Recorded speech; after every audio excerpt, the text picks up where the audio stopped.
Seeing as it's 5:30, I'll call the April 9th Business Finance Committee meeting to order. Ms. Shope, can I have a roll call, please? Yes, you may.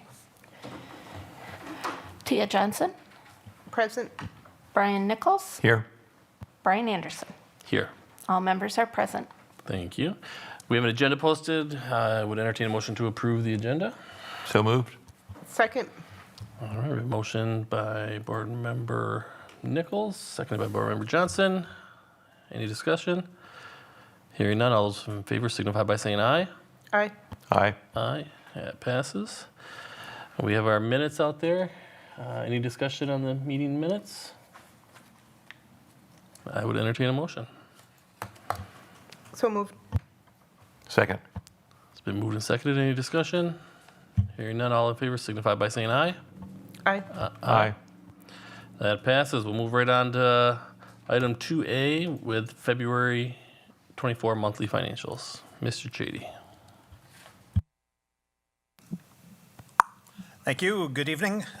So we've got the February financial activity report open here. So we'll walk through a couple of pages on that before we get into the actual financial details. Let me scroll down to the monthly summary report. So again, this monthly summary report captures the revenue and expense activity for each of our various funds, and then the net change if I'm not sure that net change is an appropriate header for that column. Now that I look at it, it's probably more of a surplus deficit than net change. But if revenues exceeded expenditures like they did in Fund 10 in the month of February, it's noted there. If expenditures exceed revenues as it does in Fund 27, it's noted in red as well. When looking at Fund 27, probably 11, if not all 12 months of the year, we'll have expenses exceeding revenues there. The Fund 27 transfer is a fiscal year-end activity that occurs in the month of June. In fact, it typically occurs in July, though it's backdated to June 30th as part of our fiscal year-end close. So very seldom, if ever, will revenues exceed expenses in Fund 27, but just to kind of capture that. So continuing down the page, you can see total revenues for the month of February, just under 7.2 million. Total expenses for the month of February, just under 7.3 million. So a variance there, expenses outpacing revenues by about $127,000. Before I continue on, I'll just pause and ask if there's any questions on that. See, I can make that bigger for those following along at home. No questions there?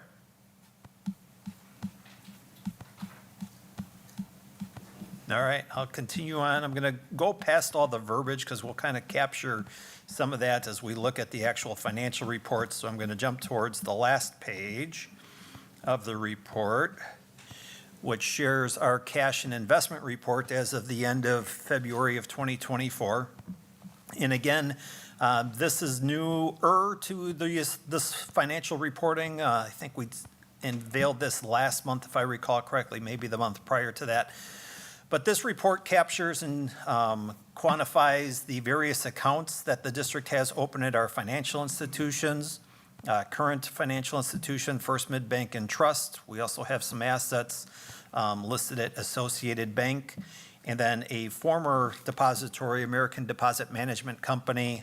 You'll see there in the current year columns that that's void of any activity. We had monies there at this point in time a year ago, so the end of February of 2023, though Mr. Duff made efforts to close those accounts out and consolidate those assets into the then Blackhawk Bank, now First Mid Bank and Trust accounts. So you'll note the interest rates that it's applied. For those that was readily available to us, we're still working with First Mid on getting some reporting for the ICS shadow, which is essentially the sweep accounts. That should equate out to about the 5.12%. That's what my expectation would be. But in absence of documentation from them to confirm that, I just left it blank. Total assets here on deposit at the end of February 2024, just over 31 million. End of the prior month, so end of January, it was 29.2 million. And then looking back a year ago, the end of February of 2023, about 27 million. So if you're astute, you're thinking, okay, we're at 27 million a year ago at the end of February, and now we're at 31 million. What contributes to that $4 million growth in deposit, which would be a great question. Keep in mind that here, over the past year, we levied for debt service payments. So we increased our tax levy in a prior year, so we were able to recoup money. And then those tax levy receipts have recently been utilized to pay off the Fund 39 debt. So that contributes to why we had an increase in assets on deposit. And then along those lines, once we get into the April, so 2 months from now, you'll see that the current, you'll see the end of the current month will experience about a $16 million reduction in assets as we made those debt service payments. Tried to make that clear. I'm not sure that I did a good job, though. So if there's any questions. Okay. And then we'll just scroll down to the last item on the page, and that's our monthly purchasing commitments. So school board policy directs that the administration will make the committee aware of any purchases made in dollar amounts between $50,000 and $100,000. And in the month of February, we had one such purchasing commitment entered into in the amount of $79,001.41 with Hendrickson. They are a furniture supply provider. A purchase order was entered, that was issued, or that number's indicated there, the date of the transaction, the purpose. This is for new furniture and installation costs to support expanded cafeteria seating at Beloit Memorial High School. Funding through the food service budget, specifically the account that's listed there. And just a reminder that the food service fund's a segregated fund. So those dollars are used exclusively to support food service operations. Monies for food service come into that fund, and then monies to support food service expenditures depart that fund.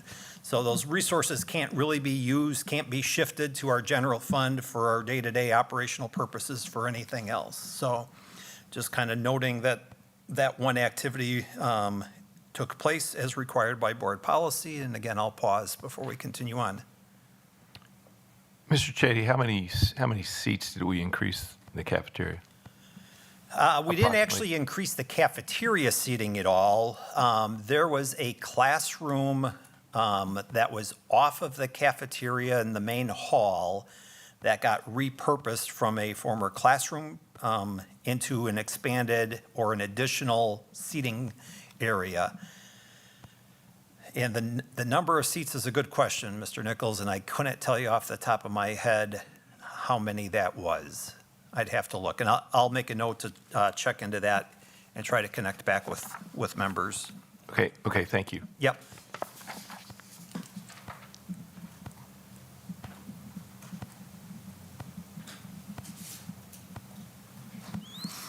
All right, any other questions on the financial activity report before we get into the actual statements?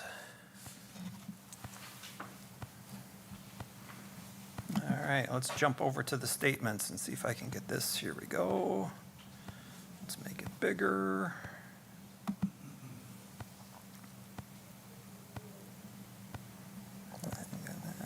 That's going to be too big.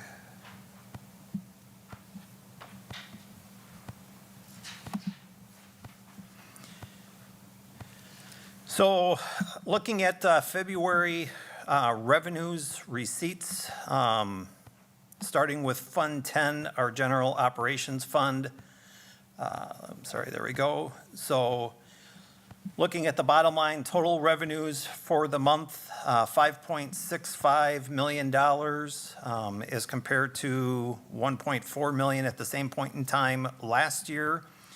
Overall, our revenues for the fiscal year to date are at $37 million plus. Last year at this point in time, they were at $34.6 million.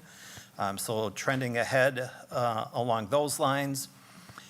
And going back up to the top of the report, the largest source of revenue was in property tax receipts, indicated in row 211, source 211 at the top. $4,655,000 and change in property taxes were received in the month of February. Those were payments that were received by the municipalities from property taxpayers due in January. So due in January, then we received them the month following in February. So if you look at that line item across, you'll see last year, $129,412, and that was the total amount of the general fund levy in the 22-23 school year. So significantly different, and that then affects our assets or our amount of resources on deposit. Continuing down that page, taking a look at some of the big items in green here, interest on investments, source 280, $78,000 in interest earnings for the district in the month of February, which is a great thing. You can compare that. So far in this current fiscal year, we've got $558,000 in interest earnings, far surpassing our $450,000 budgeted. But more importantly, if we look over to the right, we're running $440,000 in interest earnings greater than we were at this point in time last year. Interest earnings are wonderful because they help us pay for other things. Interest expenses are terrible because that means that we're paying money, for borrowed money, and that's not where we want to be. So continuing down the page, our achievement gap reduction aid indicated in source 650 shows receipts $890,003.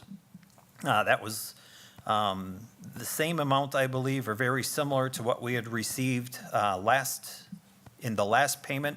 So February marks the second of 3 payments from the state to support our achievement gap reduction efforts. The last payment is received in the month of June.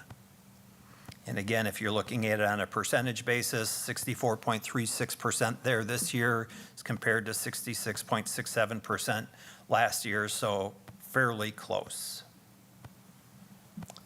Some other items identified in yellow that I talked about in detail in the financial activity report. I'll just kind of refer people there.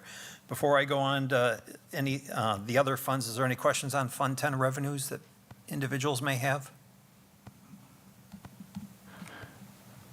Can you put on your prognostication hat and say what will our interest on investments be, do you think, by the end of the fiscal year? Well, obviously, they're going to exceed budget because we're already there. Our interest earnings in Fund 10 will take a sharp decline here in the month of April and going forward because some of our assets that were collected for debt service purposes should have been appropriately segregated into our debt service bank account and weren't. They were in our general fund bank account. Not a terrible thing, not a good thing either, kind of one of those that's in the middle. So really, some of the interest earnings that's being reported in Fund 10, perhaps technically, should have been reported in Fund 39 for debt service purposes. Big picture, I don't think it's an issue for us. That's a practice that the district has done throughout the years. That's not a practice that we seek to utilize going forward, however. So I think we'll see interest earnings continue to increase, obviously, over the next few months. Do we hit the $650,000, maybe $675,000 mark? I think that's perhaps achievable for us.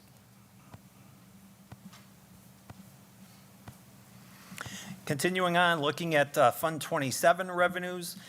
And again, the majority of special education revenues that come in throughout the school year are the result of 2 things, really. One, grant claims that we've made and we're finally getting reimbursement on those prior expenses. Or 2, as a result of school-based Medicaid services that are being provided. And you can see evidence of both of those here in February. The special education state aids, 611, indicates almost $631,000 in categorical aid coming to the district. That is actually a reimbursement or a prorated amount based on special ed expenses from last school year. So the 22-23 school year, which then the state calculates out what the aid reimbursement is, and then they pay that to the schools or the school districts over the course of the next following school year. And then source 780, federal revenue through state other than, that's essentially the Medicaid school-based services reimbursements, where we received almost $76,000 for the provision of those services. Probably far below the actual costs for those, much like health care in general. But total special education revenues then, 708,000, 2.9 million for the fiscal year to date. Looking across the page, about 777,000 in the month of February back in 2023. So a little bit shy, and then total fiscal year to date, about 3.3, again, a little bit shy of where we are currently. Not overly concerning, though, at this point in time. Any questions on Fund 27 Special Ed? We'll continue down the I do have a Nope, my bad. question. Source 730, when do we anticipate the additional funds coming into as revenue? So grant claims have been submitted, so it's a process where we submit the claim, and then it's got to be reviewed and approved on the part of Department of Public Instruction, and then thereafter, after it's approved there, then it's scheduled for processing and payment to us. So grant claims can technically take anywhere from, sometimes you're lucky, you'll see it turned around and paid in as little as 3 weeks, and sometimes it could honestly take 6 to 8 weeks for the payments to come back.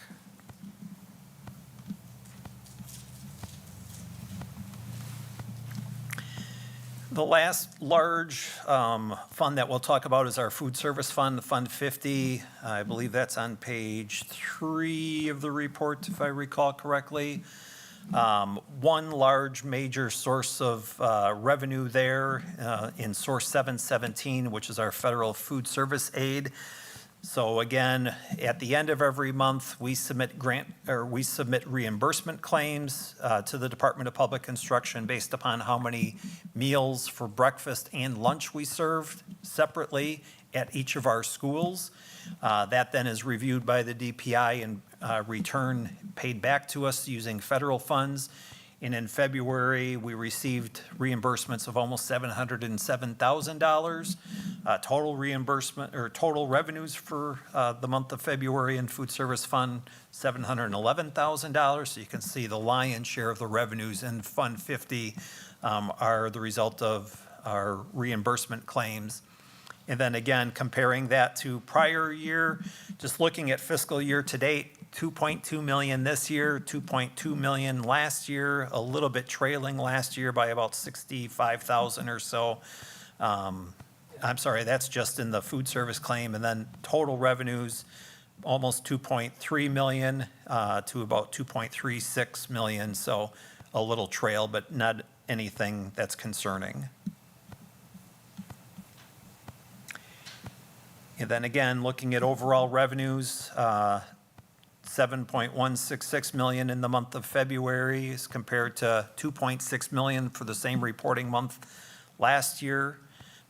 Total revenues across all funds is trailing last year, 43, almost 44 million here in the 23-24 school year to about 51.7 million last year. So some trailing there.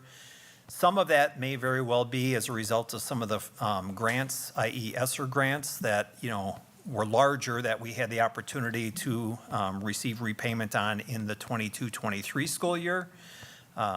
So we're trailing by about 4 percentage points. It's noted. Again, I'm not overly concerned about it today. Any other questions on revenues before we jump to expenses?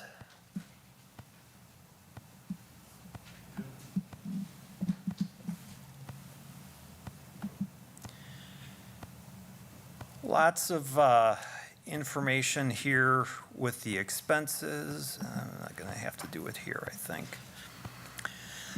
Looking at total expenses to lead us off, that is found on page 4.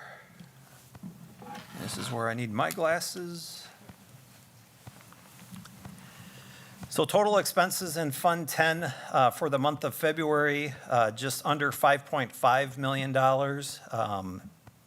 Looking at where we were in February of '23, just over $5.5 million. Offset there of about $40,000.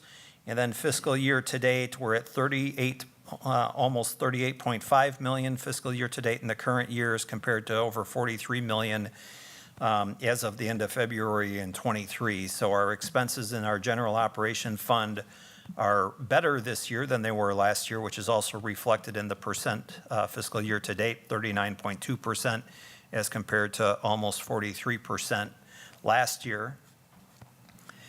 Looking at big totals, kind of scrolling back up to the top where our salaries and wages are, all of those 100 lines at the top on first page are the different pay code categories that are utilized by the district. Salaries and wages compensation for the month of February totaled $2.7 million. At the same point in time last year was just over $3 million. So again, a savings of about $275,000 there. Also reflected in the fiscal year to date, 18.8, almost 18.9 million in the current year compared to 20.5 million last year. So on a percentage of budget basis, we're at 52.12%, last year at 52.33%. So again, all fairly nominal as far as percentage changes there. The 200 rows found on page 2 with the total is employee benefits. And again, when we look at this, we have 1.2 million in spending to support the purchase of employee benefits in the month of February of '24 as compared to nearly 2.3 million in February of '23. So about a $70,000 difference there. And then when we look at fiscal year to date, 8.5 million in the current years compared to 9.8 million last year. So we did make the two major changes within the employee benefit program last year with regards to health insurance and reducing the HSA, and those both then help contribute to that savings that we're experiencing. Scrolling down in Fund 10 at the bottom of page 2 is our purchase services. This captures a lot of activity from utilities to transportation to cleaning, some construction work, payments to other educational institutions. So that's kind of all captured here in the purchase services. Mr. Nichols, you had inquired about legal expenses, and that would fall in this category as well.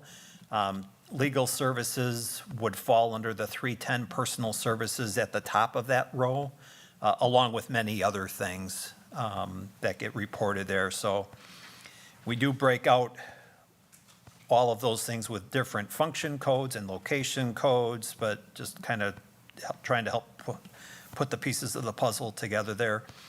Purchase services for the month of February, almost $975,000 this year, $972,000 last year. So actually $972,000, just over $972 this year, just under $972 last year. You know, a difference of about $500, real quick math. So just, sometimes it's ironic when you look at things month to month and year to year, how tightly the numbers align. You know, a little bit of variance, but can be somewhat predictive then as we look from one fiscal year to another fiscal year. Total expenses for purchase services, almost 8.7 million this year, just over 9.1 million last year. So again, things are trending favorably for us there. And then the last large item to talk about in Fund 10, our general operation fund, is our non-capital objects. This includes lots of supplies, consumable supplies, general supplies, things that teachers would buy. Some non-capital technology software packages are captured here as well, We have about $447,000 in expenses in February of '24, as compared to $137 last year, February of '23. And then looking at the big picture, $1.4 million fiscal year to date in non-capital objects, as compared to almost $1.9 million same point in time last year. And again, even the percentages, 54% this year, about 60% last year, would seem to indicate that we're moving favorably there. Any questions on Fund 10 expenses before we move down the page? Just a couple for you, and thank you for answering some of our questions that I had, so I won't touch on those, but the one line under 10, line 325 with that equipment rental, let's see, vehicle and equipment rental, Yep. just significantly over budget. The only thing that comes to mind is, are those darn lights for the football field? Is that anything to do with it? It might have a portion, yeah, because I was kind of thinking the same thing. What could that be? And that also was what jumped to my mind, but I haven't had the opportunity to dig into that to say, yes, that is it, or is it something else? So the lights for the football field that we did, although I wouldn't expect, boy, Tommy, you remember how much those cost us? The backup generator. Right, yep. Ballpark, I think it was $1,500 a month, and there was Four, two of them? Two. no. Then towards the end of the season, we got 4 just to back up the remaining 2 banks of lights. So Yeah, but I mean, so that's like $10,000 to $15,000, right? I'm guessing that what else is being reported in there, the only other thing that we really lease, to my knowledge, is our copy machines. So I'd have to look into that.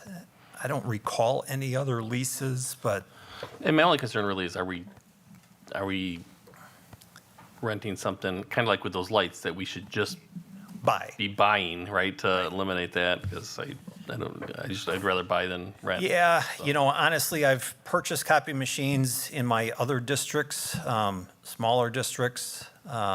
We got a lot of copy machines throughout the district. In fact, I think like 50 copy machines come off lease here at the end of this current school year, so the end of June. So we'll be looking to part ways with some of those, because I don't think that we need that many. And then the question is, would we have the financial wherewithal to be able to purchase them? Or are we better off entering into a 5-year lease agreement again? And, where we're at financially, I don't know. Be nice not to have to rely on paper so much anymore, but it's a hard thing to get away from too, so. Okay. Yeah.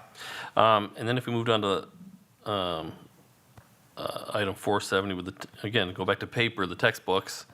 Did we purchase something we weren't planning on? Because it's just, we're 300% of budget, right? And all of this, I'm just trying to tie back to budget, right? Right, yep. So if we need it, we need it, but it's just, if we didn't budget for it.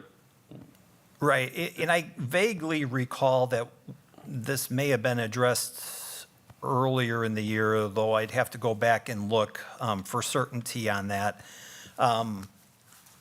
If it's appropriate that it's being expensed to the proper account code, which would be what our preference would be, then what we need to do is we need to do a budget transfer to reallocate resources elsewhere in the budget into this line so that we can bring it back within budget, so to speak. So there are likely opportunities to reallocate resources that perhaps were over budgeted elsewhere, and then transfer those to support any textbooks purchases that took place earlier this year, if that's recorded accurately. Shady, was that the curriculum that purchased the materials and we used ESSER funds, and that's why it's 300%? That- Last time that you answered that question, I think that was the answer. It'll continue to be 300% until the end of the fiscal year. Or until we reallocate resources, yeah, that would make sense. That makes sense. Yep. Thank you. Yeah. Glad You have a you're better here. memory than I do. Yeah. Got her in this job. Any other Fund 10 questions? Anybody? No? I don't think so. Boy, it's 6 o'clock. In the interest of time, would you like me to kind of do a similar recap of Fund 27, or do you have specific questions, committee members, on Fund 27? Otherwise, I'd like to kind of continue the meeting and get Mr. Bricko up here. Again, it was all the green comments were commented in the monthly financial activity report that we began the meeting looking at in written form, so. Okay, any other questions specific to expenses? Okay, and I don't have specific questions other than, again, where do you think we are year-to-date? And do you think we land at or near budget towards the end of the year? Yeah. Gut feeling. Gut feeling, I think we're tracking okay.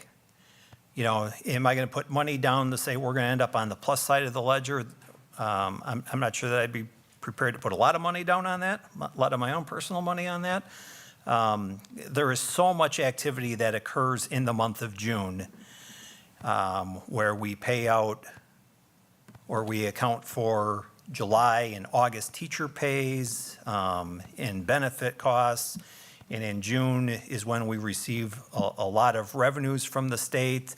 And in that process, we also will end up paying out in about $15 million to other educational institutions that are servicing School District of Beloit resident students through open enrollment, voucher school programs, or the independent charter school. So it's hard to be precise with that answer right now.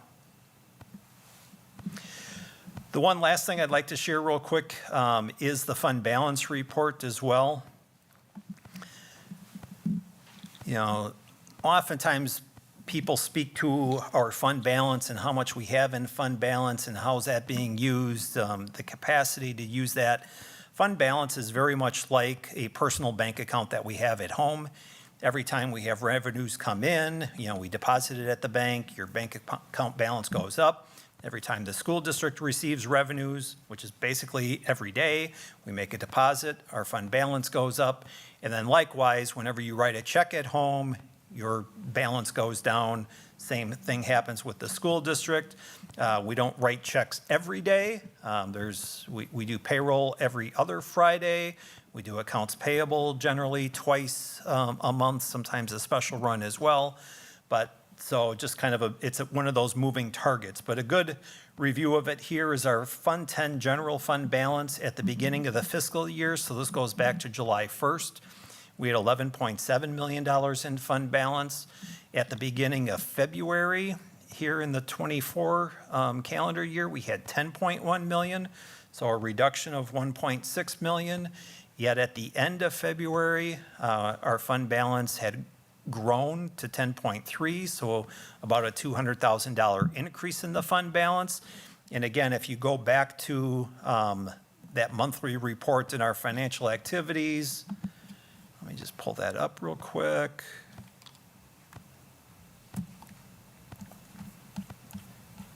We look at our monthly summary.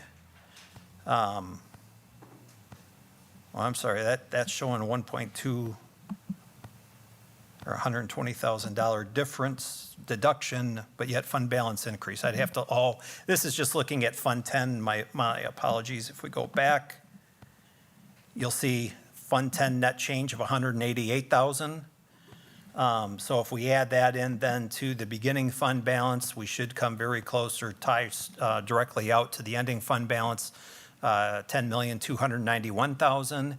And again, you can look 2 columns over to the right and see where we are. End of February of +23, our fund balance was $5.7 million, almost 5.8, and now we're sitting at just under $10.3 million. Difference $4+ million, and again, it ties back to that property tax levy being significantly higher this year as well. So, lots of information. Always more than happy to meet with board members individually or group to provide further education as necessary. But I think with that, I'll end. And just a reminder, I believe that needs committee action to proceed forward to tonight's board meeting. All right, I'd entertain a motion to move this for recommendation to the full board. Second. Would you like to put a first on that, Tia? Sure, I'll move that. All right, we got a motion by Board Member Johnson, a second by Board Member Nichols. Any other comments, concerns? Hearing none, all those in favor signify by saying aye. Aye. Aye. And opposed? And that passes.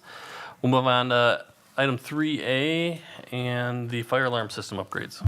Indeed, I'll ask Mr. Brico, our Director of Facilities, to come forward, and he'll lead you through the majority of this, and I'll be here to support him.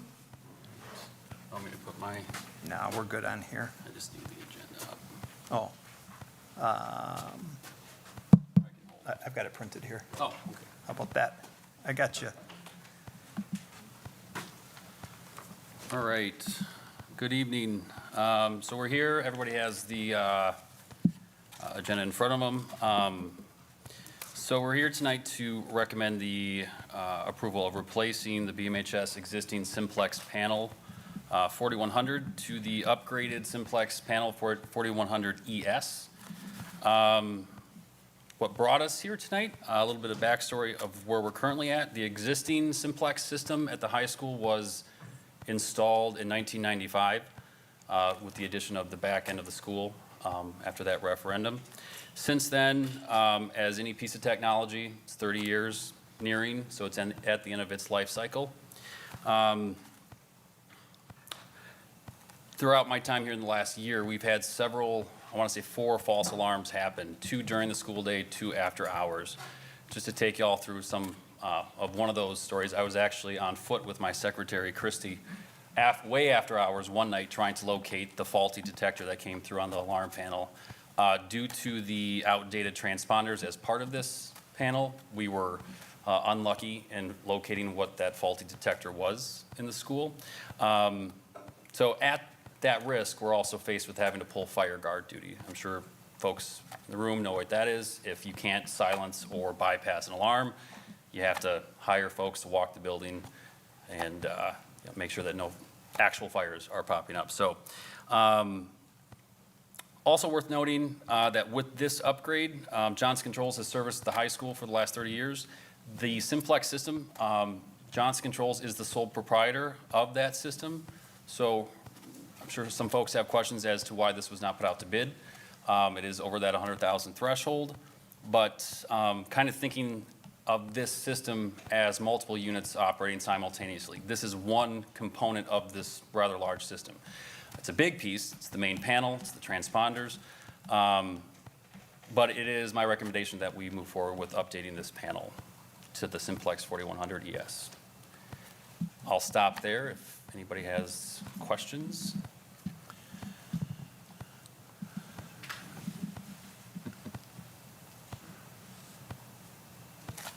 Well, thanks for answering the question about going out for bid. So you got that one ahead of me, so good. Any chance this was a budgeted item? Because I think it's 30 years old, but it didn't sneak up on us, right? Because it's 30 years old. Any chance that's budgeted? This year, it was not. And again, just, forecasting what problems popped up in my short time here, we didn't think that we would have the false alarms and the defective detectors throughout the building. So unfortunately, no, it was not budgeted, but I'll let Bob speak more on the. Yeah, so budgeted is a good question. In the facilities department, as an example, and probably in other departments too, sometimes you budget monies or you set aside monies for the unknowns to come, because you know they're going to come. You just don't know the what it is or the how much it's going to cost. But this is an example of, this is an issue that continues to compound itself, and we need to get it addressed, for the protection purposes that we have. And so, the 145,000, no, it wasn't budgeted for. Quite honestly, in the facilities budget itself, that's easily absorbable and doable, so there's no concern there. The panel itself, again, this is a simplex panel. Simplex was acquired by Johnson Controls, and now Johnson Controls is really the sole source for it. So we really can't go out for bids on upgrading the panel with anybody other than Johnson Controls. What we could have gone out to bid for is to replace the fire alarm system at the high school in its totality. but that would have been significantly greater expense. As Tommy and I were talking about it, and I don't know how many devices there are, but if you think about pull stations and 400. sprinkler heads, there's 400. Over 400. Over 400 devices at the high school. This process probably replaces about 40 of them. So there's a lot of others there that kind of handcuff us, tie us to keeping the simplex system and the Johnson controls. Still better than having people meandering through the building, making sure we're not burning down, right? So, Right. Yeah. The other benefit with this is that the new panel that we're putting in meets today's standards. The unfortunate thing is that some of the pull stations, sprinkler heads throughout the building will work with the panel, but they don't meet today's standards per se, so we're kind of grandfathered to be able to use those. But what happens is, when there's a fire alarm issue, Tommy talks about having to walk the halls to try to figure out where the issue is. Today's world, if there's a fire alarm pull station that's pulled, it's addressable, so you can go to the panel and it tells you D wing, 3rd floor, number 3, and you can go upstairs and here it is, we can fix it. Yeah, and just to piggyback off that, so one piece here in the proposal, as noted, the MapNet initiation devices, so those are your actual smoke detectors throughout the building. I included a picture of that. Those sunset 2 years ago, so replacement components, devices in totality are no longer available. So with this proposal, we would upgrade all of the communication devices to the IDNet model. Yeah, and I included that picture just to piggyback off my previous story. Walking the halls, we had to literally go to each detector and find the one that had a solid red light throughout the whole building, opening up old closet doors, classrooms, locker rooms. So it was a long night. So this is definitely much critical and needed Sure. From a safety standpoint, and also, disrupting classes during the day. There was 2 false alarms that happened back to back, having trouble reset the panel. Kids were all put back in class, and almost 10 minutes later, the alarm went off again, and out they went. So, sure. Well, I'm convinced. I guess I would entertain a motion to move this to the full board as well. I move that we move this presentation from Johnson Controls to the full board. Second. All right, we got a motion and a second. Any other discussion? Hearing none, all those in favor signify by saying aye. Aye. Aye. And nay, that carries. We'll move on to right away to item 4A on the budget development. Yeah, thank you. So just want to kind of give you a recap where we're at in the 24-25 budget development process. So of course, last week, our $9 million operational referendum request was voted down. So we've begun to utilize our planning processes that does not take that into consideration. One of those being that our projected budget deficit for the 24-25 school year, based on the referendum work that we did, was about $10.8 million. So we are making efforts to reduce our budget for the 24-25 school year by $10.8 million. As part of that process, back in early March, I believe, maybe even late February, we released budget packets for our schools and departments, asking them to essentially do 2 budgets. One to reflect a 3% reduction in their spending here in the 23-24 school year, and that would have been utilized if the referendum passed. It did not, so we're utilizing the 10% reduction in spending in their budgets, and that's what's displayed here. And let me make that a little bit bigger so that people can see it easier. There we go. So you'll see each of the rows in each of the departments is listed. Schools at the top, getting into some of the district departments here as well. Some color coding along the way. So those rows that are highlighted in gray made reductions in their spending.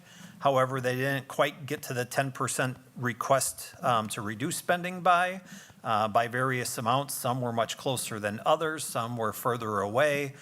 So I just kind of noting that right now, not certain if we want to make efforts to go back and try to get those schools to trim their spending down to the 90% mark. In the grand scheme of thing at the school level, especially the elementary school level where the majority of this is occurring at, we can make lots of efforts and we can probably close the gap by maybe $10,000 to $15,000. So it doesn't contribute a lot to our overall spending. We've got some areas in orange that are just noted because they are over budget. So instead of reducing spending, they're actually higher than our current 23-24 school year spending. And I'll just use facilities or maintenance and operations here as an example.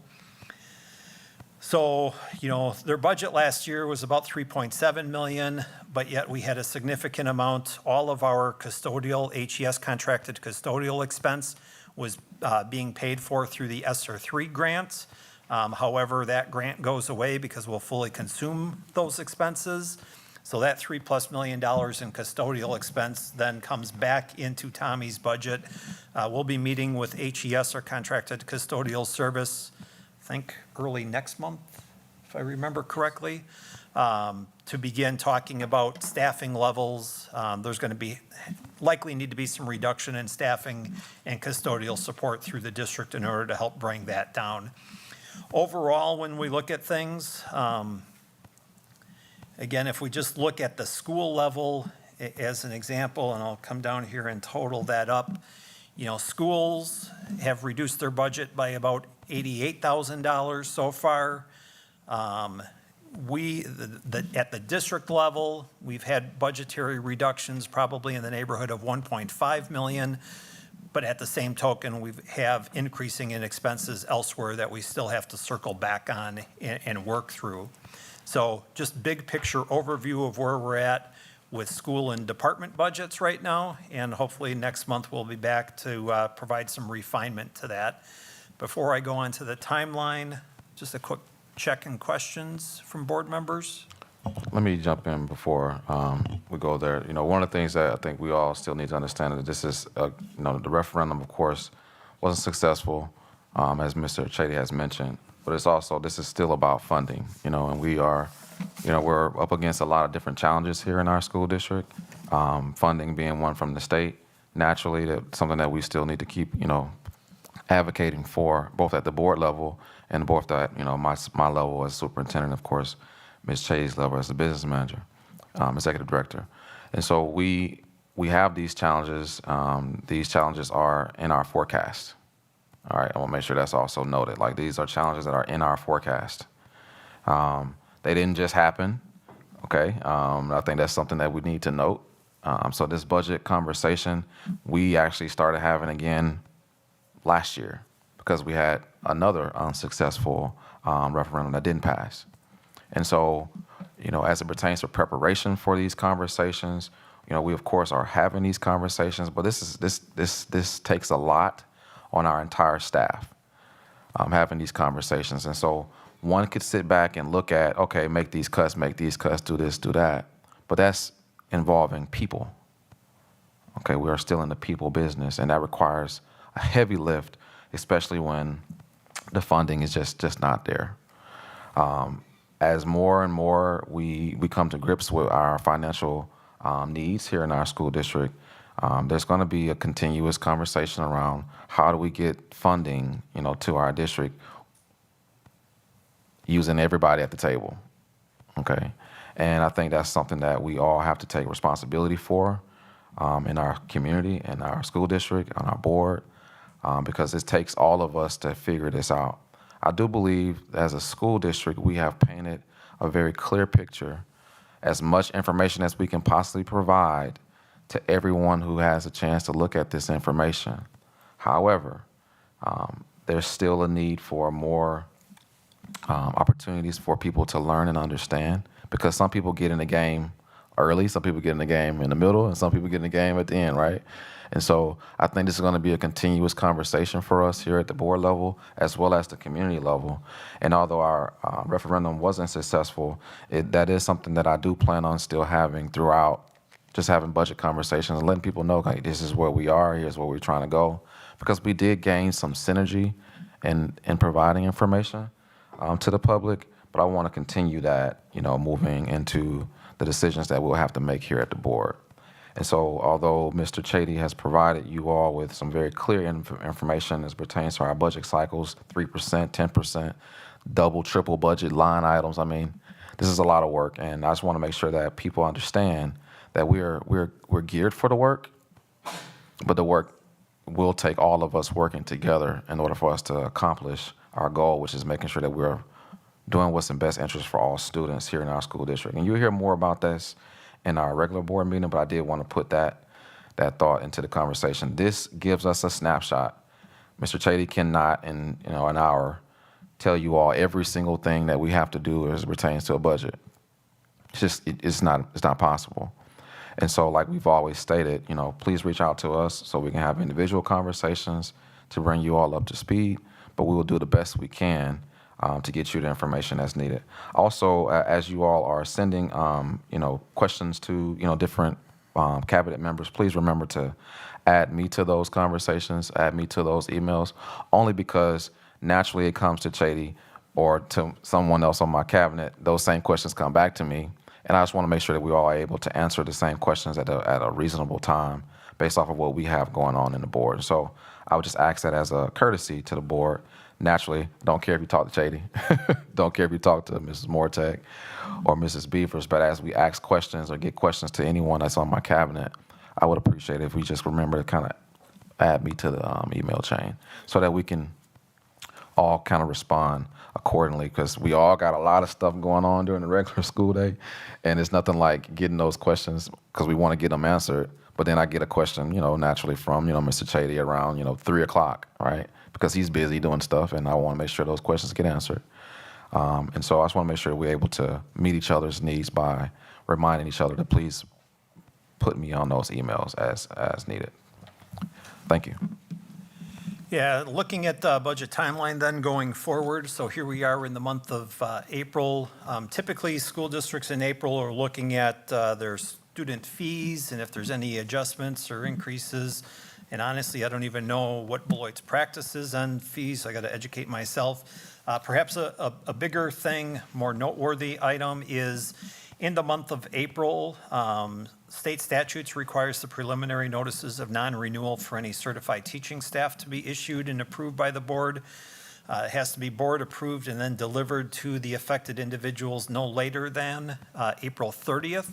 And it also requires a 15-day period between the date of the preliminary notice and the board action on the final notice, which has to be issued by May 15th. So looking forward, in May, we had desired to bring forward a preliminary 24-25 budget. I think that might be a little bit optimistic now that we have to make these $10.8 million in reductions. And later in the board meeting this evening, we'll kind of talk about the timeline going forward. That May 7th date for the preliminary budget for 24-25 may be delayed a month. But I still think that we can hit a June, July target for the May and June dates there as well. So if there's any questions on budget development, be more than happy to try to answer those for you. I think we're good for today. Awesome. Thank you, Mr. Chady. It's all good information, obviously. We'll move on to, let's see, item 5A, our next meeting date. Let's see, business finance. We'll meet Tuesday, May 7th at 5:30 p.m. And we'll move on to item 5B and adjournment. I move that we adjourn. Second. It's moved and seconded. All those in favor signify by saying aye. Aye. Aye. Aye. We are adjourned, and the human resource should start right at 6:30.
Hi, Megan. How are you?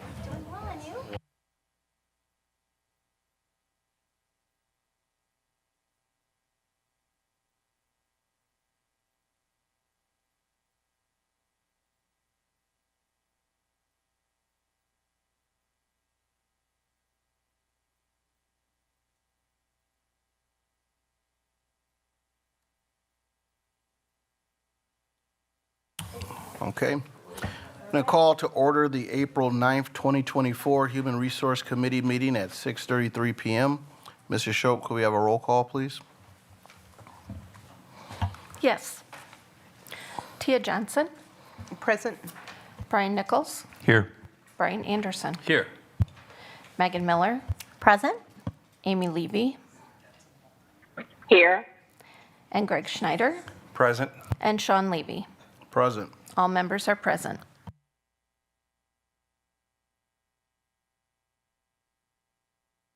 Is there a motion for the approval of the agenda? So moved? So moved with the removal of item 3C. The March 19th closed session minutes aren't attached. Okay. So there's been a motion and a second with the removal of C, because the closed session minutes aren't attached. Is there any discussion? Hearing none, all those in favor signify by saying aye. All right. Aye. Aye. Aye. Aye. And now, is there a motion for the approval of the minutes? So moved. So moved. Been moved by Greg Schneider. Is there a second? Second. Seconded by Brian Nichols. Is there any discussion? Hearing none, all those in favor signify by saying aye. All right. Aye. Aye. Aye. Aye. Aye. Motion passes unanimously. We're on to 3A. A motion may be made to convene the Human Resources Committee into closed session pursuant to Section 19.85, parentheses 1, parentheses C of the Wisconsin State Statutes relative to considering employment recommendation exhibits. Is there a motion? So moved? Is there a second? Second. It's been moved by Board Member Miller, seconded by Board Member Nichols. Mrs. Shope, first of all, is there any discussion? Mrs. Shope, could we have a roll call vote to go into closed session? Yes. My sincere apologies. Could you please repeat who moved and seconded? Moved by Megan Miller, seconded by Brian Nichols. Thank you so much. Greg Schneider, Aye. Amy Levy, Aye. Megan Miller, Aye. Brian Anderson, All right. Brian Nichols, Aye. Tia Johnson, Aye. and Sean Levy. Aye. Motion carried unanimously. All right, so we'll be going into closed session, and we'll close out on the open session link. And we will be reconvening in open session. If there are open session questions to be asked on the exhibits and to take action, we will do that on return.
Everybody ready?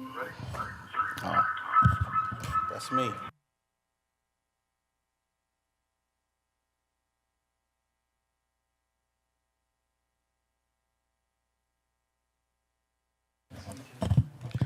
All right. Here we go.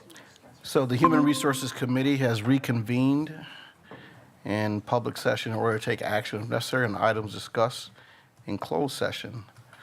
So I will open it. Are there questions for Exhibit A or B? And who would like to start?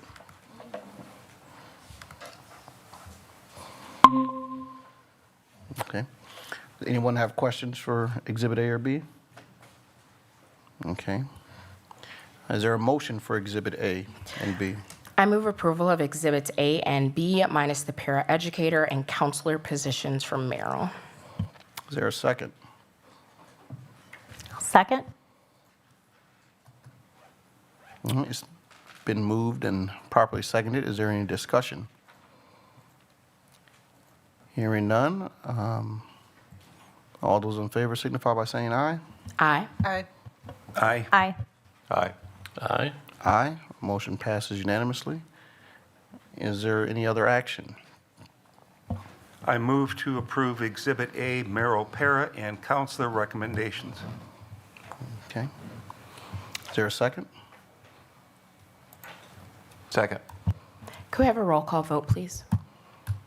From Mr., so motion by Board Member Schneider to approve retirement and resignation of paraeducator and counselor, with a second by Mr. Brian Nichols. Mr. Schultz, could we have a roll call vote, please? Yes. Tia Johnson, Aye. Brian Nichols, Aye.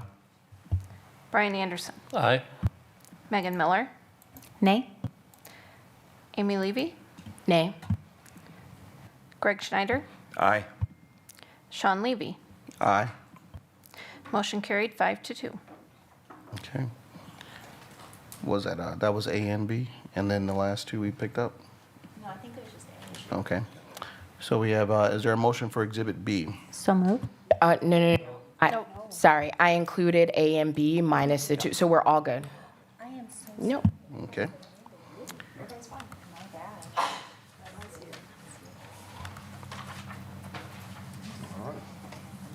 Just a minute here, let me find ourselves on the agenda. Our next meeting date is Tuesday, April 16th is that day at 6:30 PM.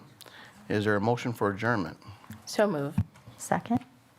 It's been moved by Board Member Amy Levy, seconded by Board Member Megan Miller. Is there any discussion? Hearing none, all those in favor signify by saying aye. Aye. Aye. Aye. Aye. Aye. Aye. Motion passes unanimously. We are adjourned.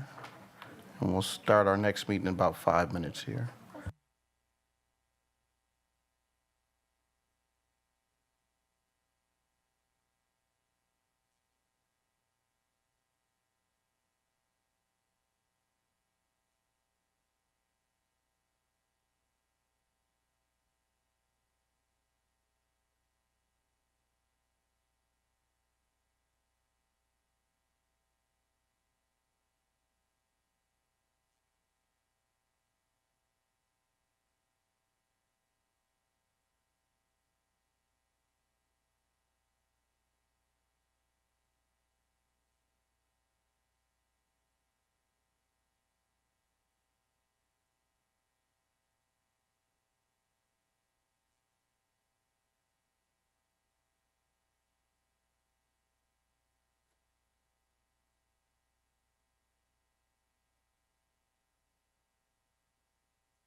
All right, everybody, we're going to get started here. I'm interrupting you because we're going to get started. All right.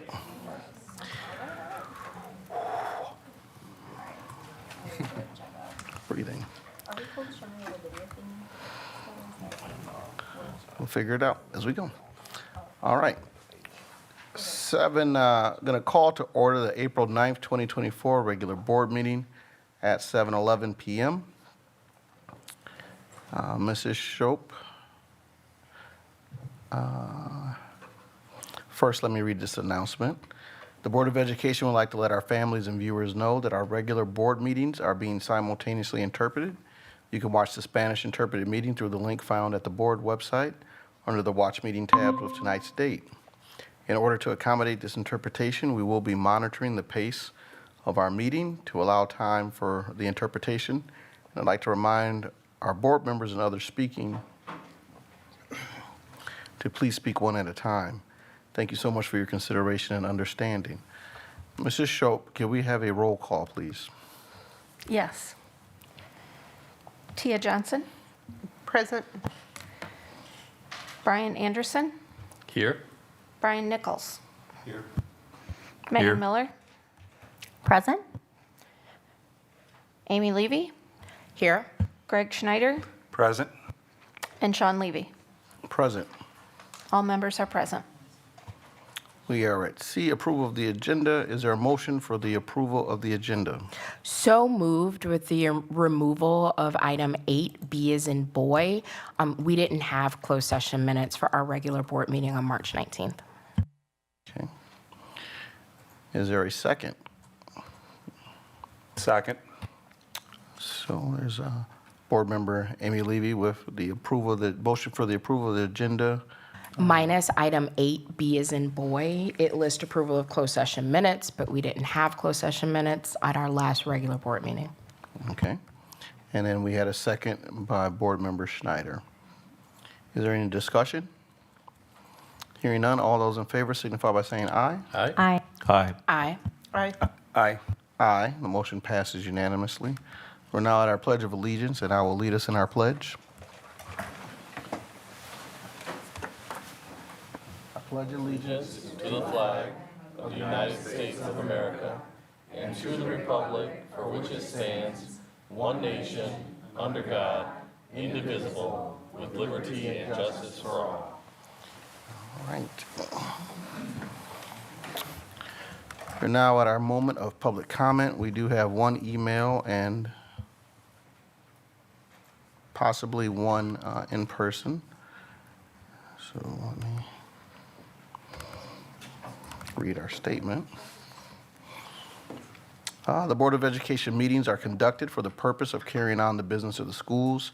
The board is representative body of the School District of Beloit, wishes to provide an avenue for any individuals to express interest in and concern for the schools. Accordingly, the public is invited to attend any session of the board or any meetings of board committees. At every regular meeting of the board, time is set aside for the personal presentation of individual or group comments.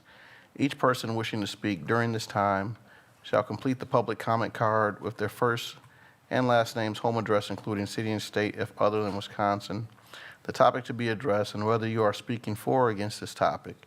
The comment card shall then be given to the board secretary for entering into the public record. Each person will be given up to 3 minutes to speak on their topic of interest or concern. Should the individual require translation assistance, a translator may be of the individual's choosing or one provided by the district. Public comments requiring translation will be given 6 minutes. The Board of Education asks that individuals complete the public comment card, give it to the board secretary, and approach the microphone when called upon. There's also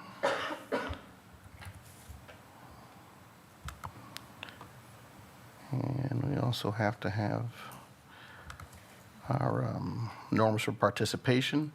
Members of the public are welcome to attend all open meetings of the Board of Education. Individuals attending board meetings are expected to conduct themselves in a respectful and courteous manner that models appropriate behavior for our students. Individuals wishing to comment are expected to comply with the following norms in order to maintain a respectful and orderly meeting and to prevent discussion of confidential matters in a public forum. Comments should be directed to members of the Board of Education and not district employees, students, or other members of the public in attendance at the meetings. Signage, banners, or other material which impedes any person's view of the proceedings shall be relocated. Speech that is belligerent, disorderly, disruptive, repetitive, or which exceeds the allowable time permitted for each speaker is prohibited. Concerns or questions that entail the disclosure of identifying information regarding specific students are prohibited.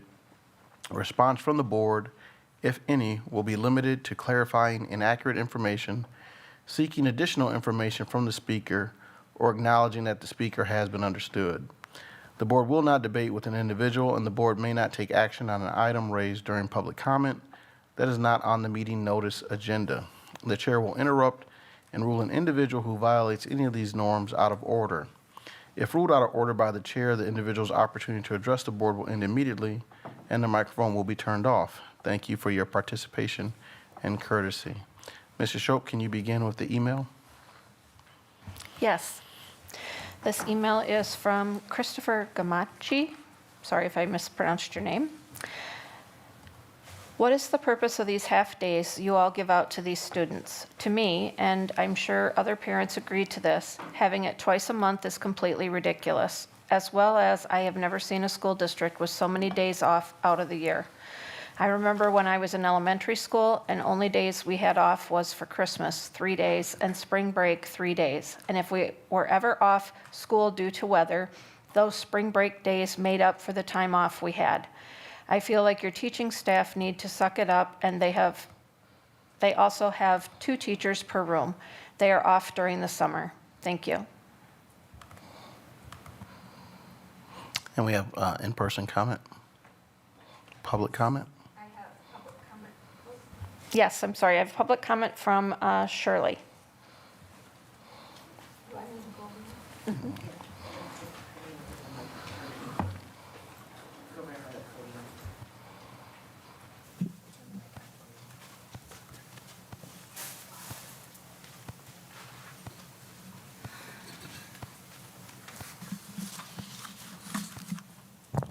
Good evening. It's good to see all of you guys, and you guys almost have a full board. I only see one seat that's empty. Yes, Tia, you can identify who's not there. That'd be good. That'd be good at Our some student point. rep. Yep. I am Shirley Williams, a parent of a 2011 and 2016 graduate of the School District of Beloit. Thank you to the citizens of Beloit who ran for the district, representing us. You guys are models, and I really, really appreciate your efforts, all of you, even those who didn't win. It took a lot of sacrifice. I arrived here from Southern California in 1999. I had no idea I would still be here. Particularly, both of my kids are grown. I have one that's 26, soon to be 26, and one that's going to be 31 soon, next month. I thought I would be gone. I would return back to sunshine. This is not sunshine. This is artificial sun. But I welcome the day today. The citizens showed you guys what they want. They want to have confidence in you. They want you to make up your mind and be firm about what you decide. There's been a lot of revolving seats in the last 10 years. And as citizens, we are tired. We want consistency, people who make up their mind and stand by their decisions and not leave, oh, just because you won't agree with me. You guys are all adults. We all say that to kids, but you are definitely adults. And we are proud of you, and we want to show our pride. So please cooperate with each other. Find some solutions. I heard tonight it was $10.8 or $10.9 million that has to be resolved.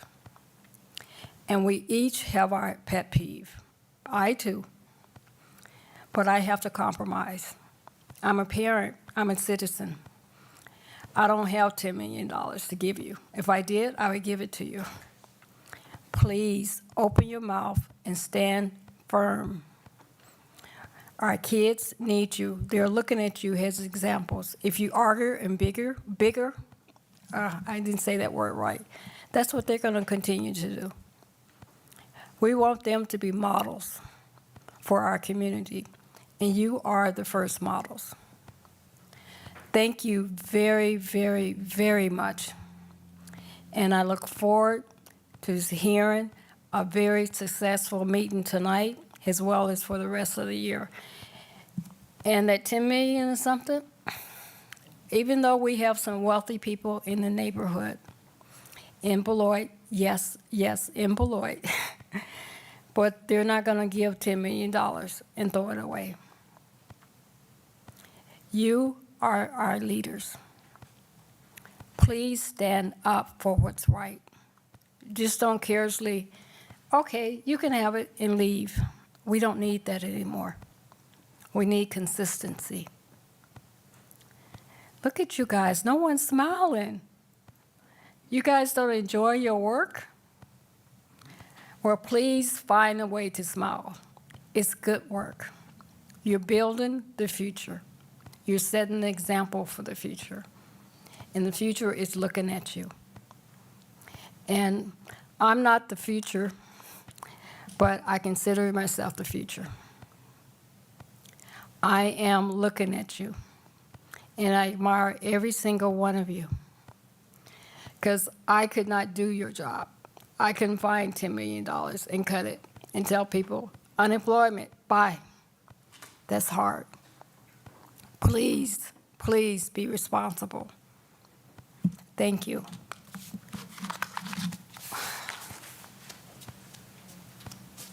Thank you. We're at 3A, reports to the board, superintendent board report.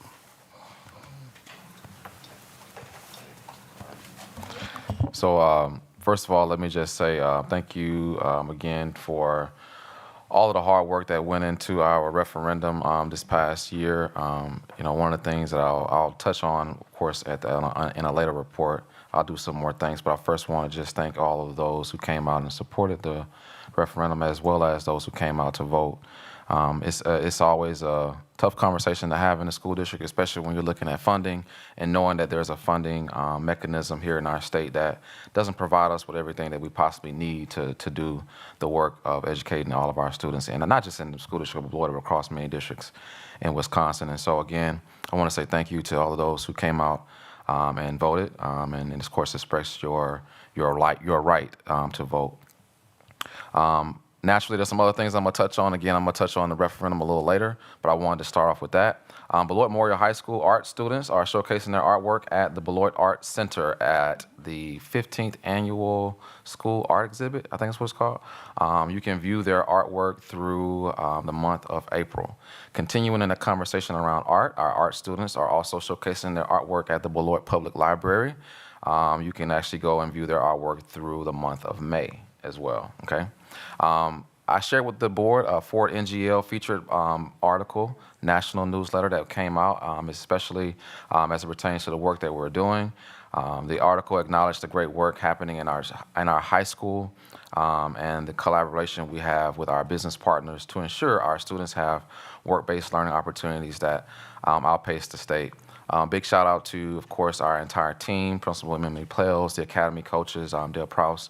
Were also recognized for their efforts and success. Beloit Memorial High School students, I should say they're Latin studies students, and Mr. Walker's class, I believe. Thank you, Mr. Walker's class, will share their documentaries they created with PBS Wisconsin. Thank you, Ms. Mortek, for that nod of I got it right. For their PBS Wisconsin work. One of the things that we've had PBS work here in this district, and this is another opportunity that we've worked with PBS on with our Latin students, Latin studies students in Mr. Walker's classroom. You can view this documentary at Beloit College Powerhouse on Wednesday, April the 11th at 5:30 p.m. Okay. Each quarter, we honor and recognize our school district Beloit All-Stars. These individuals are nominated by their peers for their passion, their work, and their dedication to the students and district families. Our March award winners are, and I'm going to list them, I'm going to say these names because I don't typically do this, but April Robbins, Jan Brace, if I say your last name wrong, I apologize, Lauren Brenner, Kim Gofferson, Pierlina Douglas, Cindy McKillips, Teresa Lamar, Joe Kluge, Tammy Stanky, Ryan Turner, Jody Stolaric, thank you, Mitchell Avia, Ashley Soderberg, Melissa Workman, and Adina Holly.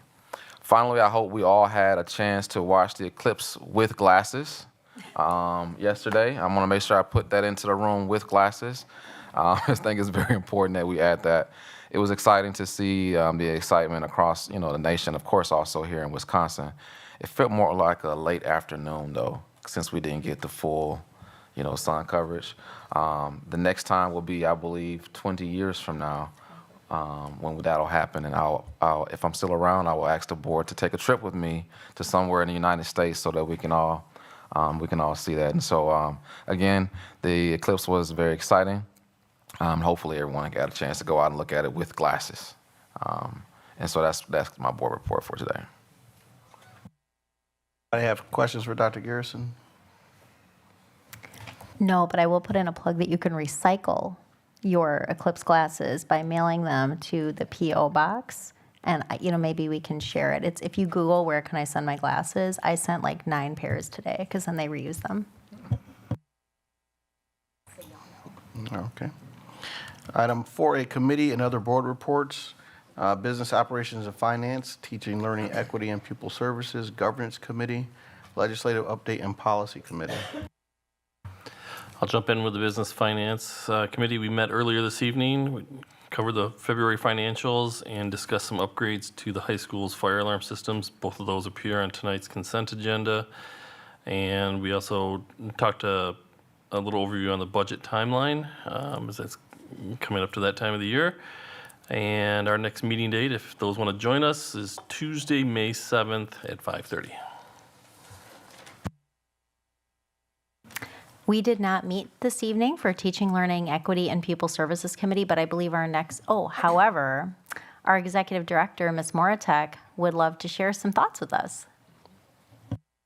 Sorry, this is out of typical cadence, but I just wanted to share this because of the superintendent's report. Today we had 16 students competing in Skills USA. It's a new competition that we've entered, and they allowed us to skip the local and just do the state. And if we have a winner, it hasn't been announced yet, they would be in a national level. It's our students that are in like career tech. So people that are in masonry or welding or things like that. And then we also had, it's called the Regional Math Contest. We had a 6th grade student from Fruzen win the Math and Regional Conference today. Yes, and then upcoming, we will be having, I'll send out the date to you all, we'll be having a public viewing of our 16 students, high school students that are part of the Globe Grant. We'll be showcasing their research projects. These are high level, and these could be like almost like master's thesis, the way in which they're designed, because it's the thesis project. If you've ever seen those before, those big boards. And that'll be up at the public library coming in the next couple weeks. So I just wanted to let you know that, put that in the air because Dr. Garrison had shared some other things. Thank you so much. I'm so glad that you came and shared those things. So our next meeting, I believe, is the 16th. So stay tuned for more amazingness. Could we get an email reminder of those so we don't miss those? Thank you so much.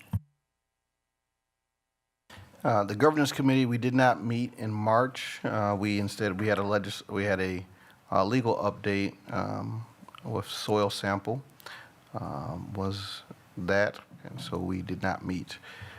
And a governance meeting will be scheduled for later in April after we have our transition and our board membership and committee appointments. Legislative update and then policy committee. Thank you. So that's me again with the legislative update. Depending on how our reorganization meeting goes later this month, it might be my last one. So I'm going to take a liberty and really impress upon everybody who's listening some, I believe, to be very important points legislatively that are impacting not only the school district of Beloit, but also the state of Wisconsin.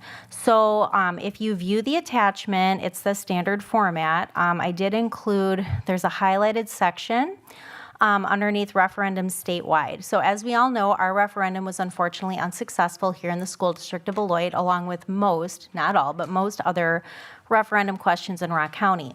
Just to put some statewide perspective on the outcome of the April 2nd election, the referendums for issuing debt across the state, 19 out of 30 of them passed for a total of 63%. Non-recurring referendum questions, which was ours, because we asked for 3 years and then stopped, so that would have been a non-recurring. Only 26 out of 43 of those passed, which is across the state, only a 60% pass rate. Recurring referendums, 11 out of 20 across the state passed for only 55%. When a school district goes to referendum, what they're telling their communities is that we are unable to appropriately resource your children's public schools.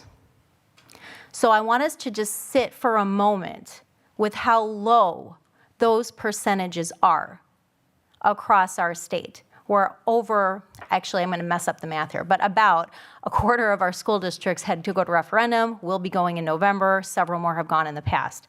So I just wanted to also highlight, it's purple, it says archival, it says for reference. You can click on the Blue Ribbon Commission report, which was a Republican-led commission led by Assembly Chair Joel Kitchens and Senate Chair Luther Olson. And the recommendations of this Blue Ribbon report include increasing per pupil aid. Per pupil aid over the since the 2008-2009 school year has been over $3,200 less than it should be indexed to inflation. So the $325 that Governor Evers signed into legislation in this last budget is like not even a drop in the bucket of making up over all of that time, losing over $3,200 per student across the state of Wisconsin. So just to kind of conclude, if you scroll to the bottom, there is a lovely, it's about 9-minute video I would encourage everybody to watch. It is published by PBS. It came out last week prior to the election. And because I have the floor, I'm going to read an excerpt. The title says, "Why are many Wisconsin school districts holding referendums? Dozens of school districts around the state are going to referendum, have gone, in the 2024 spring election, with local educators seeking support for spending priorities while working within state funding limits. Dozens of school districts around the state are going, I already read that, so 62 districts are asking voters to approve an operating referendum, which allows districts to raise their tax levy in order to fund day-to-day operations. The biggest request came from Milwaukee Public Schools, where they asked voters to approve a $252 million referendum over 4 years, which did pass by a hair. I want to highlight Fort Atkinson, one of our neighbors. It says, inside Fort Atkinson schools, things look normal. Kids are reading, learning math, playing instruments.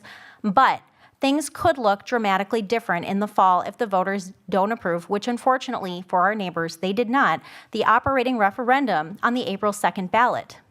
According to their superintendent, he says, this isn't a referendum that we can live without. Unfortunately, that one also was unsuccessful. 2 years ago, he goes on to say, was the first time that the community rejected the operational referendum. In that effort, we made it clear that the needs weren't going to change and that we would need to come back again, which we did last April. Fort Atkinson had a long record of supporting operating referendums for the schools. So last spring, we failed the operational referendum somewhat significantly, and it was really perhaps the first time that we really gave pause to things had really changed, he said. They go on to describe the heavy extent to which they have already cut their budget by millions and millions of dollars, and now based on the April 2nd results, we'll have to continue to do so. Almost done. Thanks for hanging with me. But how did we get to this point? The short-term answer brings Wisconsin back to the spring of 2021, when the state had received $1.5 billion in federal COVID-19 relief earmarked for schools. This is very important. Those funds were supposed to be used by the state to help kids catch up from pandemic learning loss and deal with increased mental health issues, which are issues statewide, regardless of the conditions in which children learn during COVID-19. However, Republicans in control of the state legislature passed a state budget with a $0 increase in per pupil aid for students for the next 2 years, counting federal dollars as state funding. So when we wonder about why so many districts are going to operational referendum, why things look the way they do, it's really easy to point fingers. It's really easy to get upset about having to double dip and pay taxes twice for schools. And I think all of us are empathetic to that. And unfortunately, until our state makes a significant change which I would say should come from eliminating revenue limits, which is what puts us in this position in the first place, it's just going to get worse for children across the state. So I'm just going to conclude with the highlighted recommendation that I put in my legislative update, and I'd like my colleagues on the board to consider this. In the highlighted section here, I'm saying I would like to make during this update a recommendation for a future board meeting to bring forward a resolution to remove revenue limits in order to provide students across the state an equal opportunity to receive a sound basic education, which mirrors the language from the February 2000 Vincent v. Voigt ruling. The legislature has never defined what it means to provide a sound basic education, so we cannot be sure that our students are receiving their constitutional rights to a free and appropriate public education provided by Article 10, Section 3 of the Wisconsin State Constitution, which all of us on the board have taken an oath to uphold. Thank you so much. All right, and policy. All right, so my policy update will be very brief. We are meeting tomorrow in this space at 5:30, and the agenda is attached. Since we are all bragging on our students, I am going to jump in, but I will be brief. I had the absolute pleasure to chaperone the band trip to Orlando over spring break, and I can confirm that we have the best students on the planet. The focus of the trip was to do a musical session with a Disney professional musician, and our kids were, it was very like what you would expect Disney to be. The bus literally pulled up at like an unmarked parking lot. I was sitting there thinking, are we in the right spot? Our appointment was for 10:30. We were early, which made my heart happy. There was a Disney rep who boarded the bus at exactly 10:30 a.m. She cheerfully greeted our babies and said, leave your cases, just bring your instruments. And we followed her into this ordinary, you would not look twice at building, but as soon as you walk in, you're like, yep, I'm at Disney. Our kids it was top secret. They didn't know what they would be playing. It was sight reading on the spot of like unknown music. They were so respectful and engaged. They played beautifully. They received their critiques and improved. They left with an amazing recording that had like their voices and clips kind of interact. It was amazing. It was really amazing. And our kids are so talented and so gifted. I just wanted to take a moment. Very grateful that they let me tag along. I was able to ride every roller coaster available in all 4 parks. So that was exciting. But yeah, we have the best, most talented kids on the planet, and so excited to hang out with them for a week. Did you have a policy report, Board Member Levy? Or would you? I started, see, not paying attention. I started with my policy report before I started gushing. We are meeting tomorrow in this space at 5:30. The agenda is posted. Okay. I think I left the meeting. Had to come back.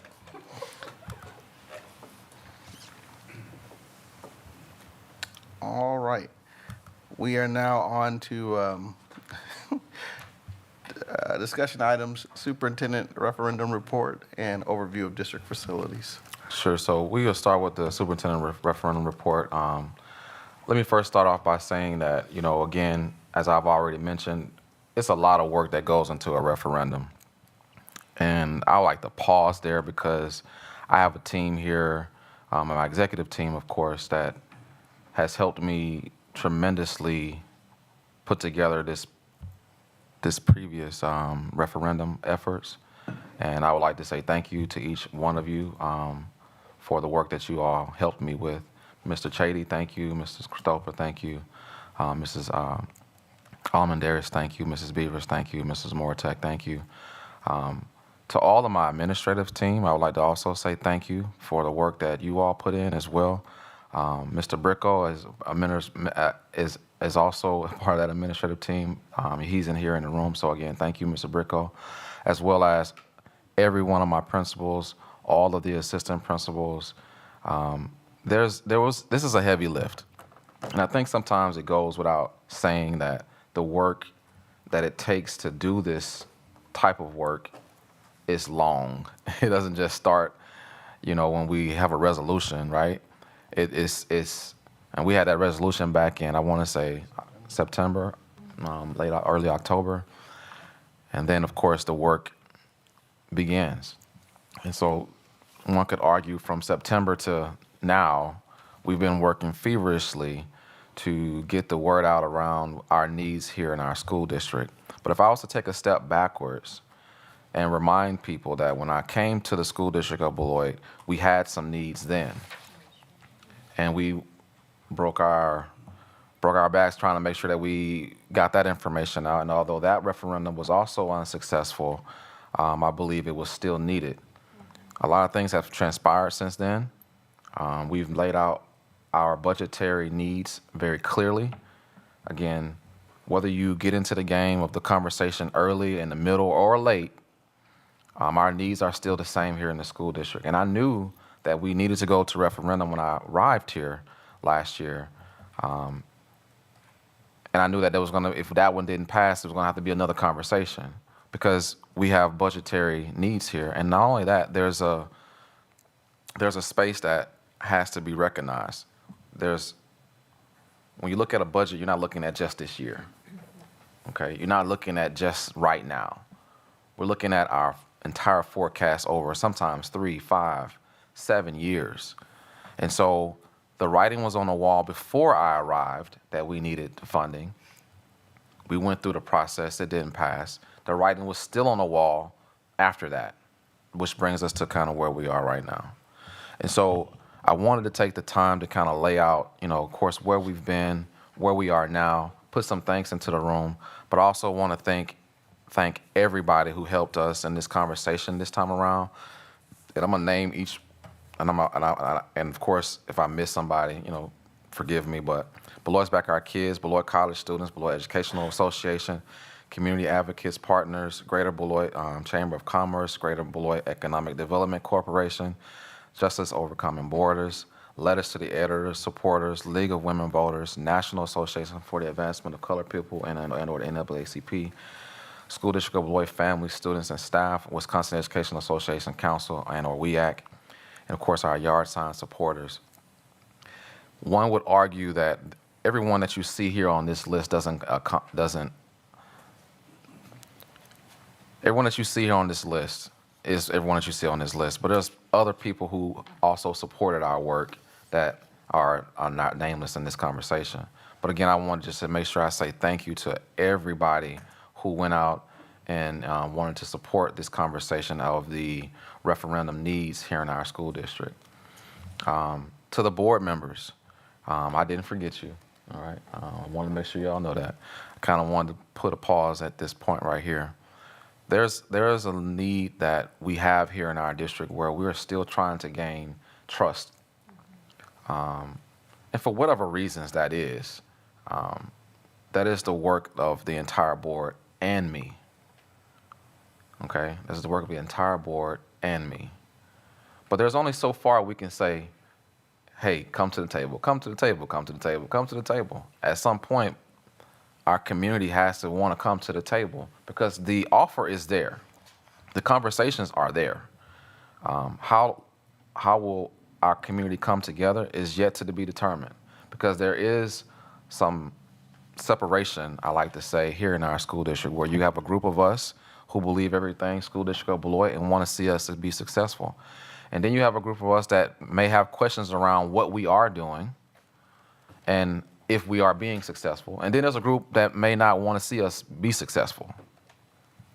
My goal is to lay this out very clearly at this point and make sure everyone knows that, especially on this board, that we all have to want the best for the kids in our community, all of us. And it can't just show up in words. It has to also show up in our actions. And that includes Dr. Garrison. If there are some things that I have not done correctly as a district administrator, then that's something I got to work on. But that goes for every board member as well. You know, and I think that's the charge that we all have. And because we are having to have some very tough conversations as it pertains to how we're going to move our school district forward in this conversation around how do we come together, because we can't keep playing, you know, soccer or football with our kids. Education. We just can't. We can't keep punting this conversation down the road because these are real situations here in our school district. And at some point, we all have to agree that our kids deserve the best. And I'm preaching to the choir because I believe everybody on the board believes that, okay? I believe everybody on the board believes. I believe everybody on the board believes that. Our kids deserve the absolute best. And when we have this lack of funding, we can only go to the community for the support, and or it comes miraculously from the state. And you have heard from the legislative update that that's not always the case, okay? And so I would be remiss if I didn't take this time to share that space with you all, because this is very hard on my staff to come for a second time, and it could be a third time. I gotta be honest with y'all. No one wakes up and say, let's see how many people we can let go this year to meet a budget. None of us wake up thinking that. No school district is thinking that, wants to think that. And that includes the school district of Beloit. The reality is we do have the lowest mill rate in the state of Wisconsin, and then we're going lower after this unsuccessful referendum. I think that sits somewhere with different people as well.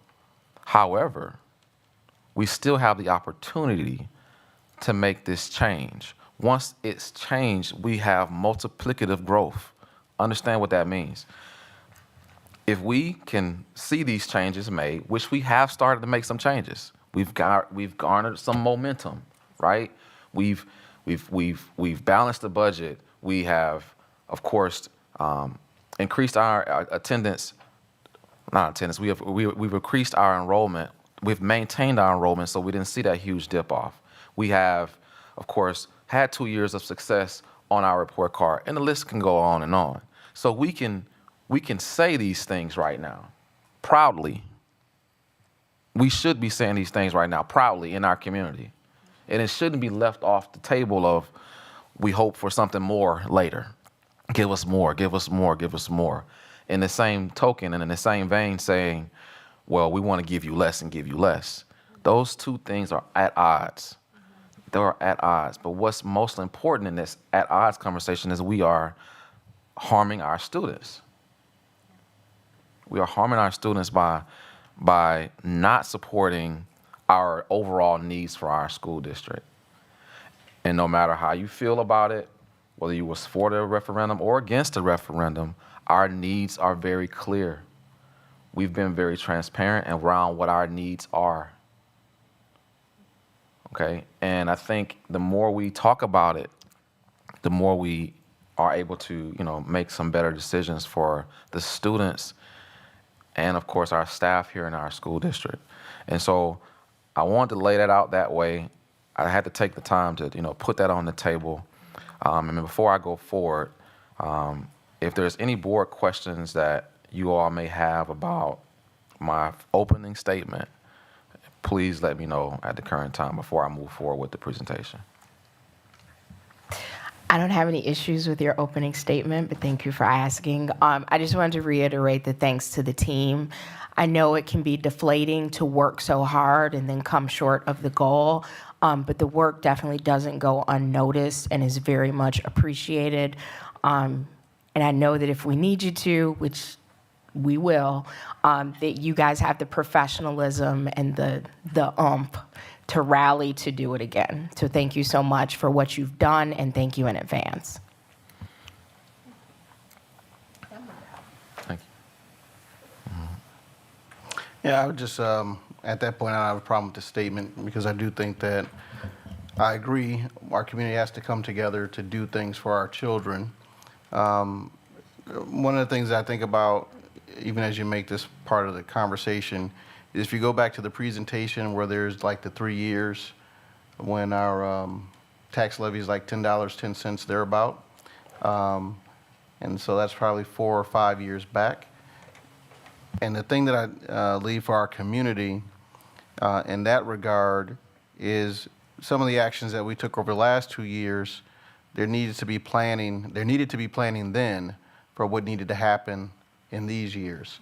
So again, we are at a place where there are some decisions that will be made by the board, and our board is adjusting as we're listening to how parts of our community have communicated to us about some things that will need to happen. So there will be, as necessary, some changes, but I do anticipate most likely that there will be another need because the need doesn't go away.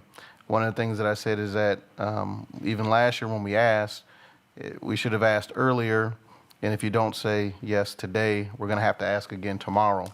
And so that is the position that we find ourselves in, but as Dr. Garrison has said, the most important part is as a board and a community, what is the education that we want to provide to the children in Beloit and the resources that are necessary. They're not all coming from the state, so there is a portion that we in this community will have to do. As Dr. Garrison said, we have had increases and we are trending in the positive spaces, but it's difficult, and for our staff, as they're going to experience some of those changes, it's difficult to continue to move forward in the light of those positive gains and still be told no. So those corrections will be made and will be positioned for our current reality, which is the number of students we serve, and there's going to be some decisions that the board will make, but we're still going to end up in that same place. There's some decisions that need to be made, and our community is going to be asked upon to do even more than what we're doing for our kids. So I thank you for that statement and that commitment to work with all people, to bring them together, to show them, to help them sit down together, reason, and understand what can we do for our children, because that is what is driving us.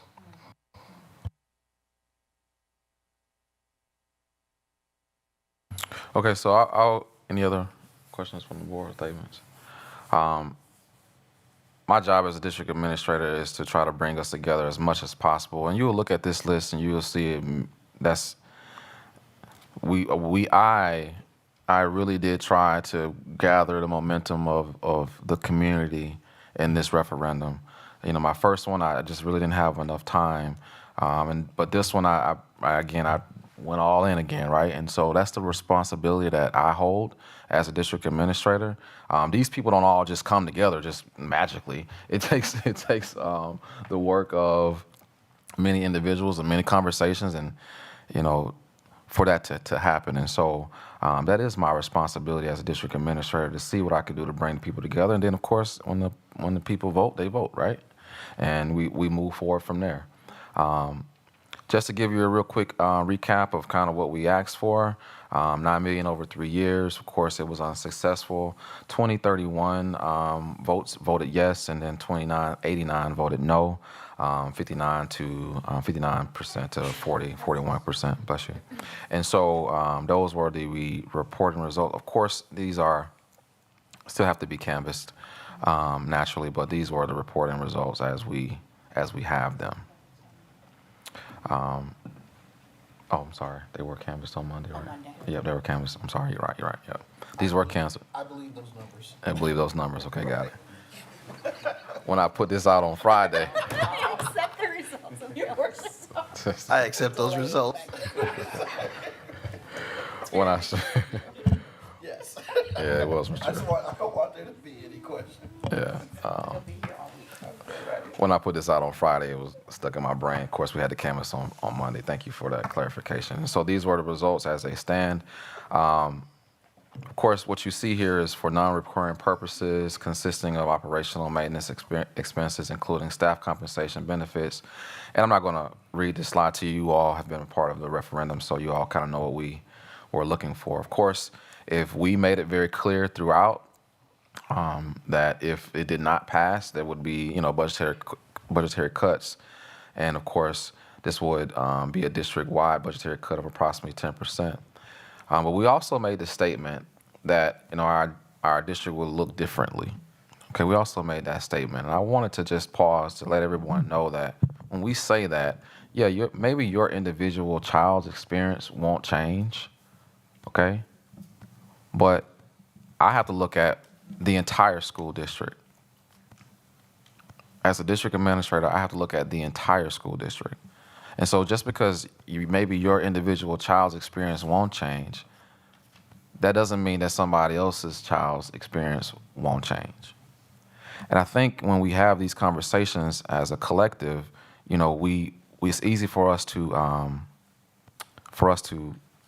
point, well, that doesn't affect me, right? But in reality, it does affect you, because individual children's experiences are our responsibility as a community. Okay? They can't vote for the referendum. Okay? They can't vote for the referendum. They can't go into the ballot boxes left or age of 18 and check, yes, support me. They can't do that. And so it is our responsibility in our entire community to look at it that way. Again, maybe, just maybe, your child's individual experience won't change, okay? But that does not mean that somebody else's child's individual experience won't change. And our goal is to make sure that every child has what they need to be successful as it pertains to our mission statement and all the other things that we've already talked about, including our strategic plan. So I wanted to make sure that I take my time on these thoughts tonight, because I want to make sure it's captured accurately, because people also tend to, say different things, and I'm saying it exactly how it needs to be said. I've made the statement before that, I can't be what I ought to be until you are what you ought to be, and you can't be what you ought to be until I am what I ought to be. I've made that statement before. That's a real statement. That statement is also embedded in what we're doing right now as a school district. Again, we can't keep turning our heads and thinking that, well, if I turn my head, somebody else is going to look towards me. All right? Well, no. It's your responsibility. It's our responsibility to make sure we get the information out, that people have informed information to make a decision.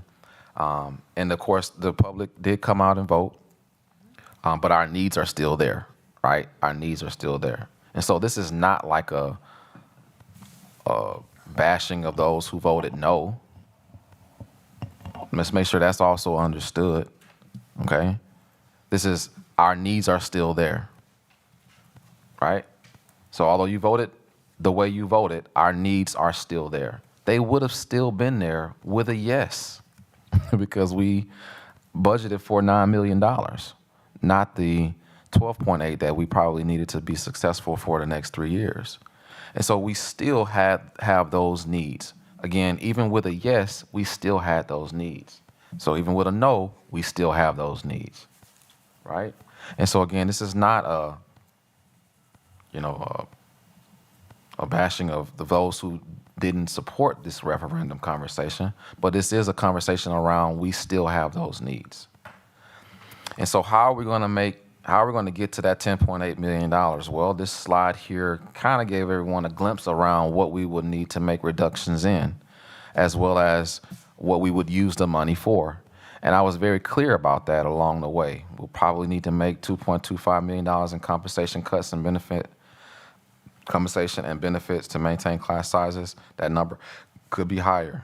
We need to come with $2.25 million in cuts in maintaining our district facilities. That number could be higher. We need to make $2.5 million in reductions in our instructional resources. That number could be higher. We need to make $2 million worth of cuts in maintaining our current course offerings, and that could look different as well. And the reason why I share it this way is because in a district our size, it is a little bit difficult to always drill down to the pinpointed exact thing, right? It is hard. As even earlier today when we were looking at our regular budget, it takes time to drill down how we're going to get to those themes, but we are in the process of doing those themes at the current time. And I'm not sure, Mr. Chady, was that your slide or was that my slide? No, that was yours. Okay, guys, I want to make sure. We're good. The next slide will be Mr. Chady's. There you go. Yeah, so this is our Baird budget model, kind of the base scenario. We utilize this during the referendum presentations. And again, it's just kind of a repeat of the same two prior slides. When we look at the 2024-25 school year, in absence of the referendum, we've got a $10.8+ million budget deficit for next year. That equates out to about 10% of our overall budget. So there are significant reductions that'll be forthcoming for the 24-25 school year. And Dr. Garrison, I think you've got the next slide. No problem. And so I wanted to make this conversation as quick as possible. So next steps, we are already in the space right now where we're looking at cuts, not cuts, but just our budget conversations, which will include some reductions here in our school district. We are going to conduct an internal review of staffing needs with the school districts, staffing workbooks, reviews based on projected enrollment, which is also very important. What people also need to understand is that our enrollment maintained. Okay, it was we maintained our enrollment, and so we didn't see that, that super dip off into the 4,600s and the 4,800s that we were projected to see. We maintained our enrollment, and so when people say, okay, well, you can make more cuts. Okay, we make more cuts, right? Well, where are all these students going? These are realistic, just give it to you as you see it types of conversations. And so we didn't see that major reduction in our enrollment, and we don't want to see the major reduction in our enrollment, right? No, none of us at this table want to see, or in my executive team or administration want to see the major reductions. And so it makes it harder because, last year we worked through what we had to work through to get to that $10 million of balanced budget conversations. And then we have to turn around and try to do that again with the same enrollment. It just makes it that much harder for our school district. We will review budgets based on a 10% reduction district-wide. I'll take the time and pause again. My administrative team had to build 2 budgets, maybe 3 even, maybe 4 budgets over the course of this past year to get us to where we are. We was working from a 3% budget cuts with a past referendum and a 10% budget cuts without a past referendum. So as a district administrator, I'm having to deal with all of these moving pieces. Finally, we have results naturally, and now we're moving more towards that 10% budget cuts. But it's not like we just can sit down and say, oh, 10%, that's done. 10%, that's done. These are multiple conversations that are happening that we have to, continuously work through in the midst of not passing the referendum. Of course, we will continue to review and prioritize our school district needs. The one thing I will consistently say is that I'm not in the business of taking away everything from kids and then still say, oh, we got a school district. Okay, I'm not in that business. I'm not that administrator. And so as a community, we all have to understand that too. Like, okay, I'm not that administrator that's going to sit and say, oh, let's just take everything we possibly can from kids and still say we are moving in the right direction. I have to be honest with you. That is a very tough thing. Again, when we have our mill rate where it is, not getting the support no matter how we decide it, it just makes it that much tougher for our students to have the experience that I believe everyone wants them to have. Now, in our very specific, in our referendum survey that we did, we asked people very specifically, what is it that you would want to see cut if this referendum does not pass? And overwhelmingly, everyone said, no, cut nothing. That was the thought, cut nothing. And so we have to keep this in mind as we're making these decisions.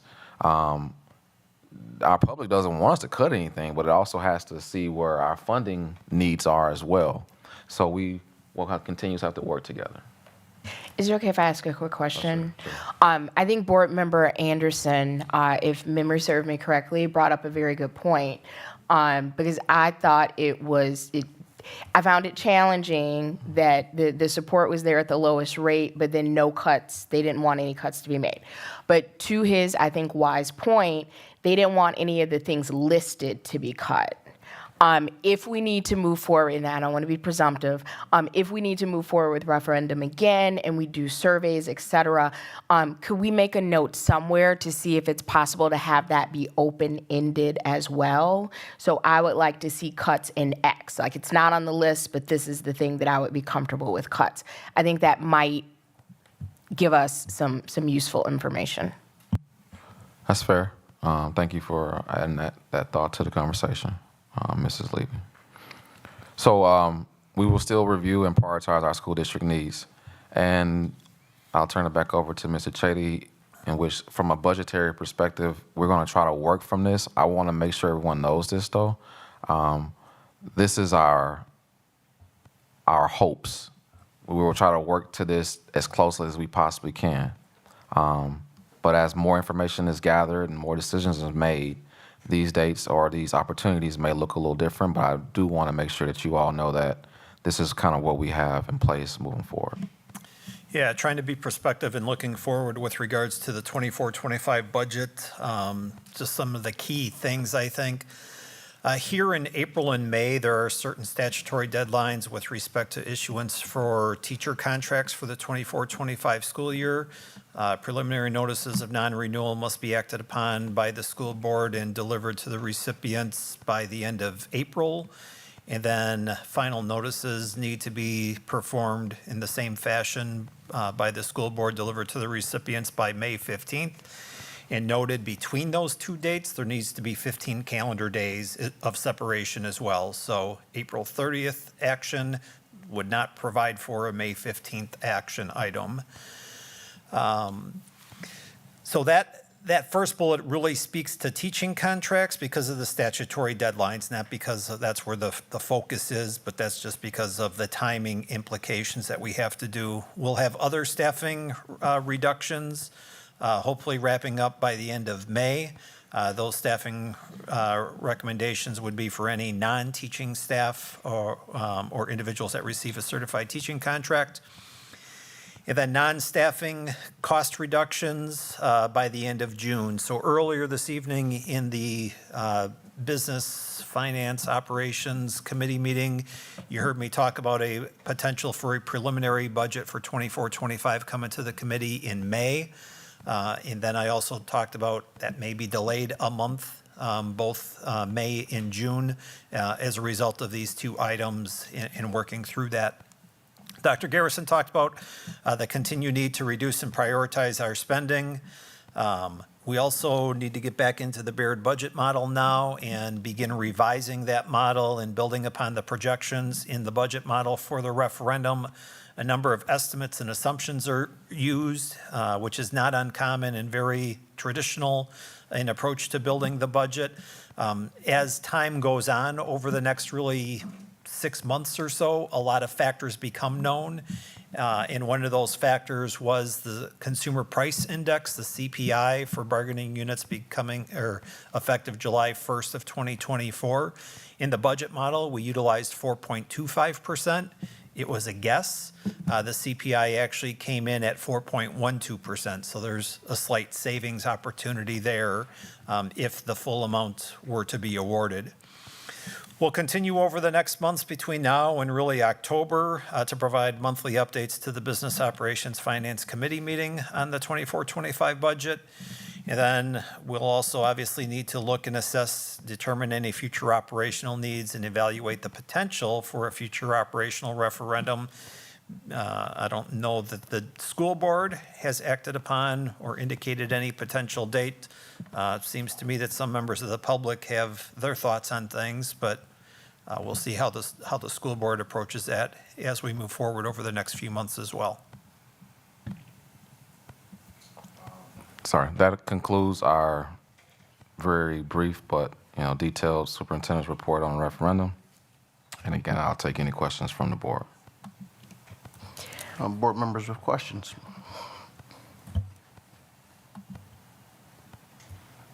Okay, Board Member Levy. Thank you. Can you just briefly overview, and I appreciate you bringing up the state statutes with respect to contracts for professional educators and others. How does our policy about layoff impact those deadlines? So if we need to do layoffs for financial reasons, how does that pair up with our state statute obligations? I would direct that question to my HR colleague and/or legal counsel to provide better guidance. I can take a stab at it too. Great question. Last year we had to explore this thought as well. Naturally, we want to identify the staff members that may be directly impacted by any decisions that we make over the next 2 or 3 weeks here, in which we would do the contracted April 30th and then later May 15th conversation. However, when it comes to layoffs due to economic reasons, it's also built-in language that may still happen. So we won't fall under any, how can I say it, fall on any violations, thank you. Violations or contractual dilemmas based off of the layoffs due to economic reasons. And so we try to make sure everyone is up to date and knows that we can identify in this conversation. But through attrition, through changes, through budgets, there may be some economic layoffs that comes after those dates that we would still be within our rights to move forward with. Thank you for that clarification. And of course, as a courtesy and as we would do as much as we can to give people as much notice as possible. That is correct. Thank you so much. Mm-hmm. Any other questions? Board Member Schneider. I don't have a question, and I thank you very much, Dr. Garrison, for your report.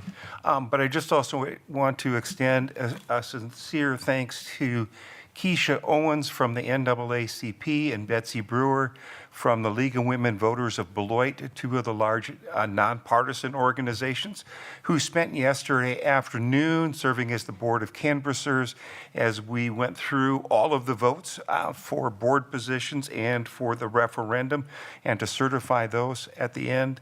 Also want to thank Jenny Miller and Bob Chady for spending the part of the time with us as we went through that. And especially want to thank Michelle Shope, who had all the paperwork ready for us, who guided us through the process to make sure we didn't miss any steps, and then to complete all the paperwork and make sure it got out. So again, thank you to all of you for your help getting that finished. And as a former clerk, special shout out to Michelle, because Michelle is a master at canvassing. She won't let you screw it up, and that is always appreciated. Any other questions for Dr. Garrison and the section? Can you? I do have a question. Can you go back to the slide from the Baird model? All right. So in that slide, looking at those years that are circled, next year, the 24-25 school year, 10.8 million, and the 25-26 school year, 11.9 million, and then the 26-27 school year, like 12.4, and 13 going out, and then 14. One of the things that I know that you'll be approaching this work, and we've had conversations about it, that, in looking for $10.8 million to cut out of our budget, Where will those things come from? Like I said, we have a strategic plan where we do have goals for student achievement, which is another place where we were not at in prior years in terms of the alignment of the cuts and decisions that'll be made. Recognizing that some of this will come out of personnel because that is the place where the money is, and that there might be other actions that the board will take, but that, wrestling with that 10.8 million is something that'll have to happen in this budget year. We have got about 11.9 in the fund balance. Roughly 10 to Okay. 11, yeah. So kind of just, Fluctuate, yeah, so around, I'll round up and say 12 million. So one of the considerations that I think that the board will have to consider and make it plain to our community is that when you're looking at this sliding scale of this $10.8 million, if you're able to cut $10.8 million out, then you're not taking anything out of the fund balance. But like if you can only achieve $5 million worth of cuts, then where's the other 5.8 coming from? And that's going to be the fund balance.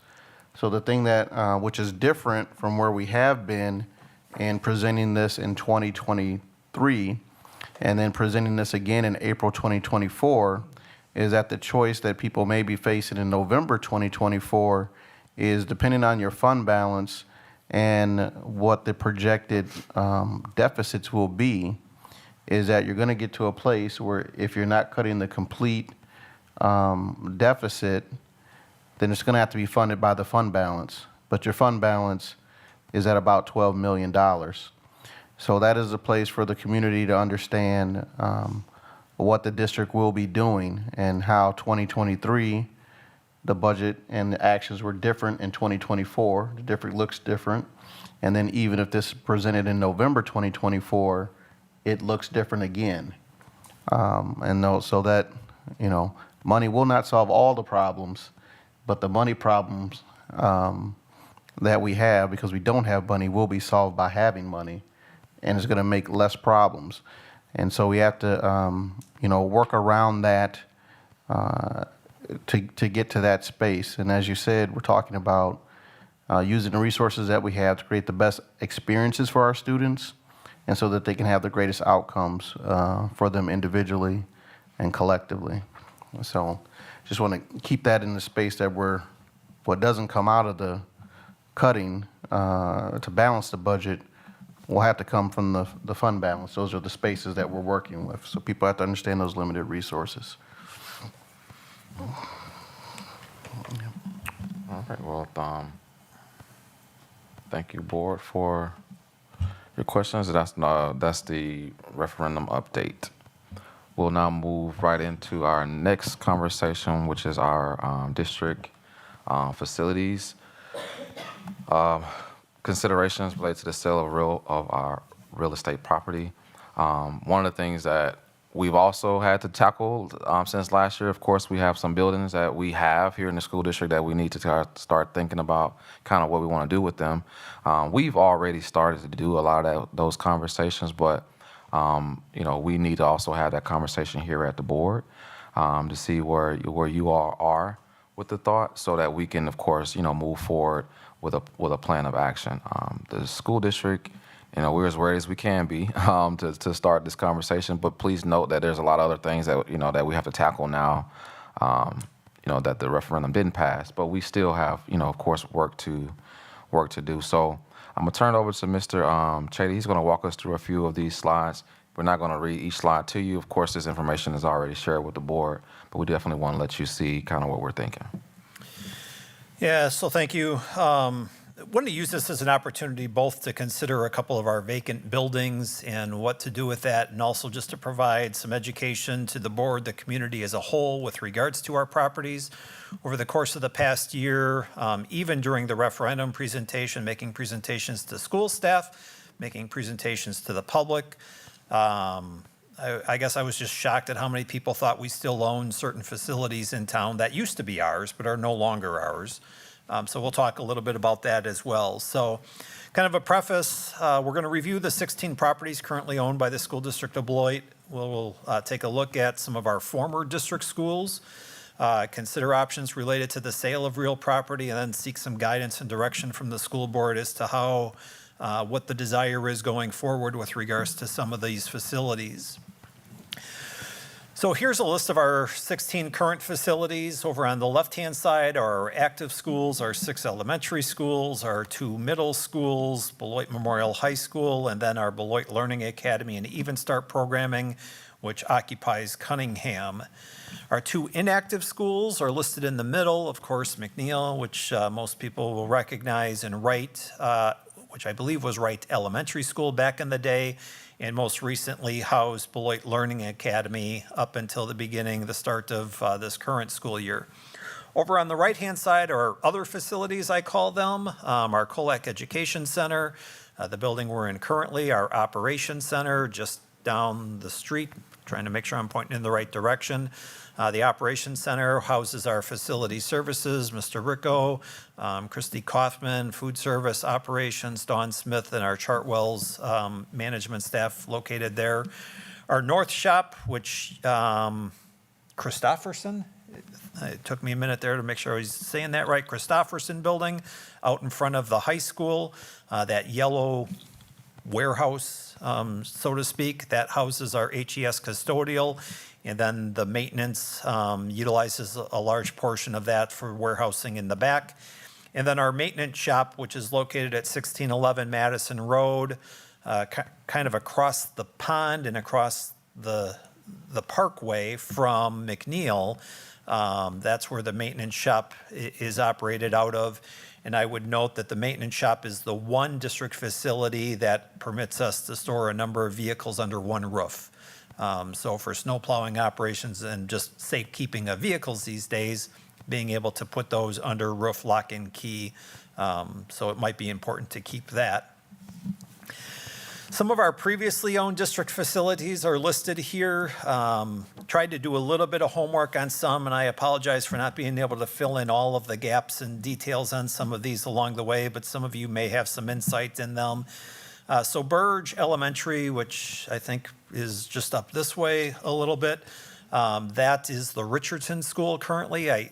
We didn't have time to try to identify when that was sold or parted ways from the School District of Beloit, how we did that, what the net proceeds were.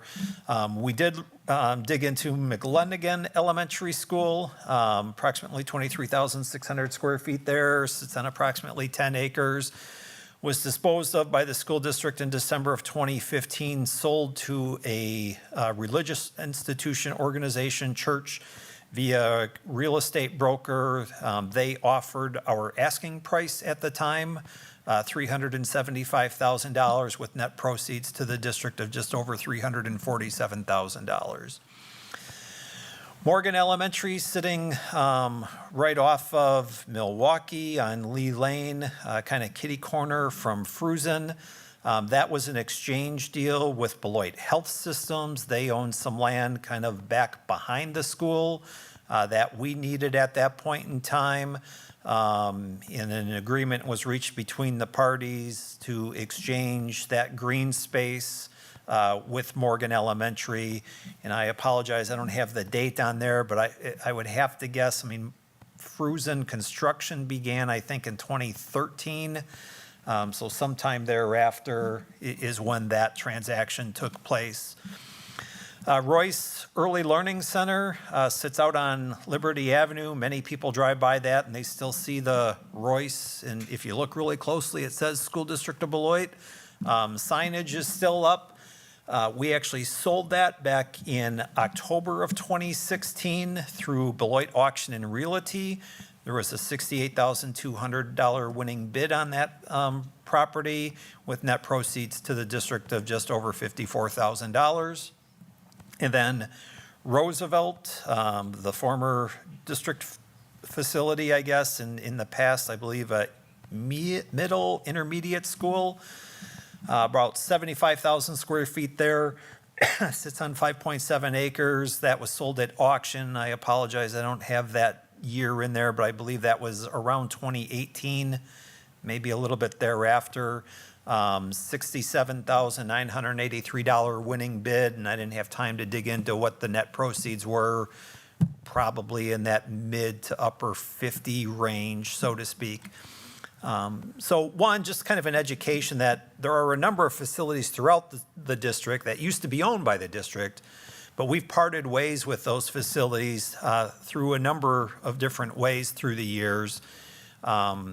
And also just to kind of set the standard, so to speak, when we're talking about what we might do with some of our vacant facilities, they're not cash cows, right? We're not going to get a lot of money out of some of those facilities when we go to sell them, if that's the desire. So there's some guidance documents here, the sale of real property, just general information, school board policy 185.1. That's the policy for the business operations and the finance committee. One of the bullets therein says the study and make recommendations to the Board of Education on purchasing or selling of properties. So that seems to say, okay, that committee, if this is something we want to do, should take the reins on things. There's a legal update that I found from Renning, Lewis, and Lacey law firm back in September of 22 that talks about the methods for selling school district real property. Talks about really 2 or 3 different approaches that can be taken, and we can talk a little bit about those. And then the Wisconsin Association of School Boards, a rather dated focus article, dates back to November of 2011, talks about disposal of district property. And I do note, reading through that some of the guidance provided 13 years ago has changed. Some of the state statutory references are no more, have been repealed, but it's still worth reading for the guidance perspective. So really it comes down to what to do with the inactive schools, because we have the 2 schools, McNeil and Wright, that are inactive, that aren't utilized for student purposes. So Mr. Matera, let me take this slide if you don't mind. go for it. Yep. So and I apologize for that jumping in. One of the things that we had to that we worked from last year was when we were doing the restructuring of our school district. Some of these questions came to the forefront that you will see here in bullet point opportunities. Please note though that as we look at these bullet points here, these are just high level overview of kind of what we're working from. One of the things that happens that is not going to be captured on slides is conversations that I have with district folk, community folk about our current buildings that may be for sale. And so please note that our enrollment study that we did also showed that we are projected to have lower numbers here in the near future. That enrollment study does give us some indications of kind of where our district will be, 10, 20, 30, 30 years from now. And so that's something that you can take a look at your own leisure. Of course, our recently completed facilities assessment scored McNeil as one of our facilities with the greatest facilities needs. Hence the reason why his could be some of the reasons why we had to make a shift from McNeil, because that building needed, millions of dollars of upkeep and repair. We have to do something with McNeil because, of course, we are experiencing some, vandalism, some break-ins that are happening to date. One as recently as over the weekend. And so, although sometimes there's damages, sometimes there's not, it's just a matter of us having to keep up with the upkeep of the building. Naturally, continued deterioration of facilities with infrequent use.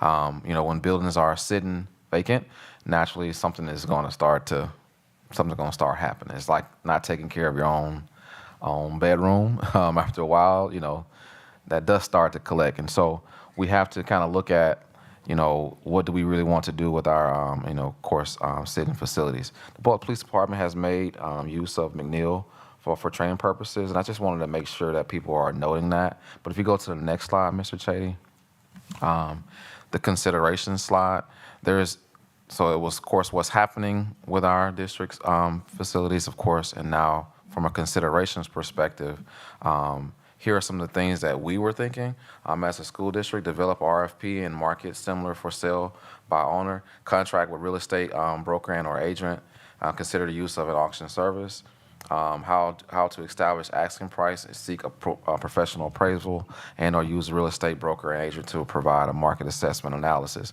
And so, like I've already mentioned, of course, you all have this information. You've had it for a couple of days now. My hopes is that as we have this open discussion with our facilities, that we are, considering all things. But please note, just as some people have already reached out to me about our current facilities and what we want to do with them, nothing necessarily is off the table, but we got to put something on the table in order for something to actually, something to kind of, get moving forward with. So the board's responsibility in this thought is really to have this open conversation now around kind of what you believe we should move forward with, and or give me some guidance and direction of how we could possibly move forward with these conversations with our vacant buildings. This is something that I was hoping that I can, bring to closure by the start of the next school year. That's aspirational, but I'm always moving in that type of mindset. That's everyone that knows me is, kind of aware of that. So I was hoping that we can do whatever we want to do and have it all wrapped up in a bow by the beginning of school of next year. So that's our quick overview of our district facilities, but I did want to make sure we provide a discussion at the board level.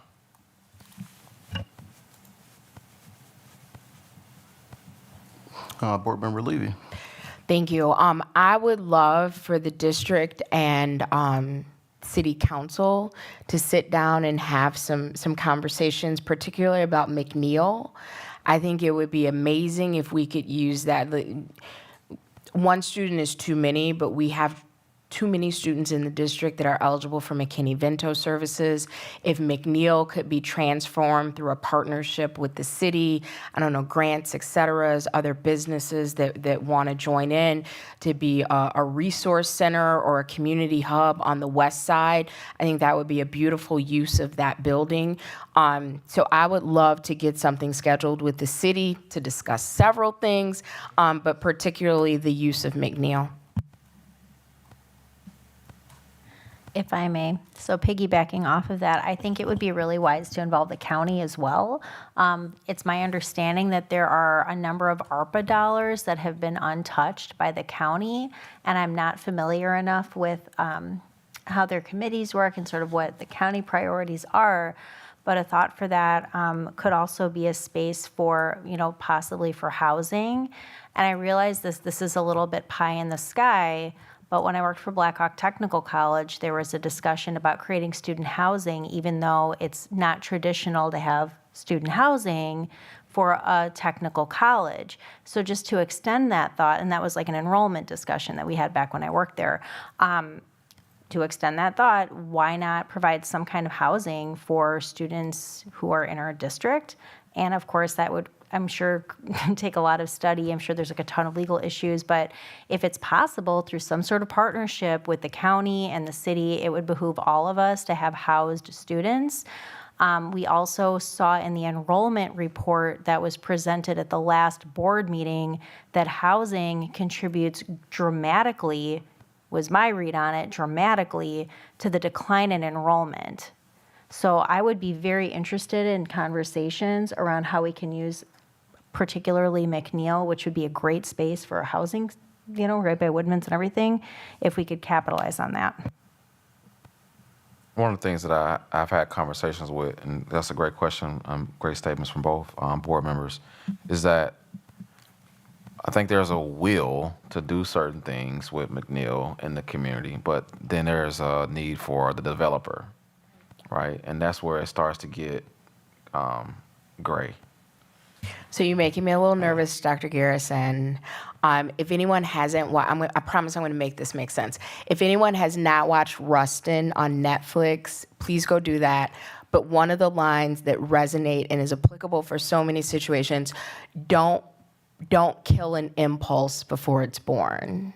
So I think it would, like Board Member Miller said, it would behoove all of us.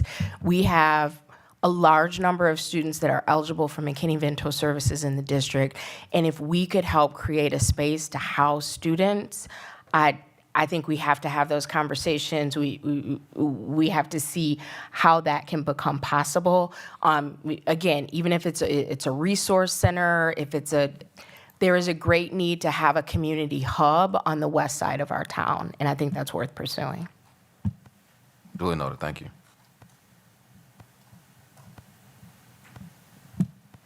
Other board members? Yeah, oh, go ahead. I'm going to wait my turn, though, or is there anybody else has any thoughts, please? Yeah, can I speak for a second? Those are great ideas, and I think that's the mindset that we all have to think about every day is outside the box, outside the box, outside the box. And while we're thinking outside the box, everybody this is a small city. Everybody that we run into, we need to be asking, what could we do at the school district of Beloit that would make you comfortable in next year voting for a referendum?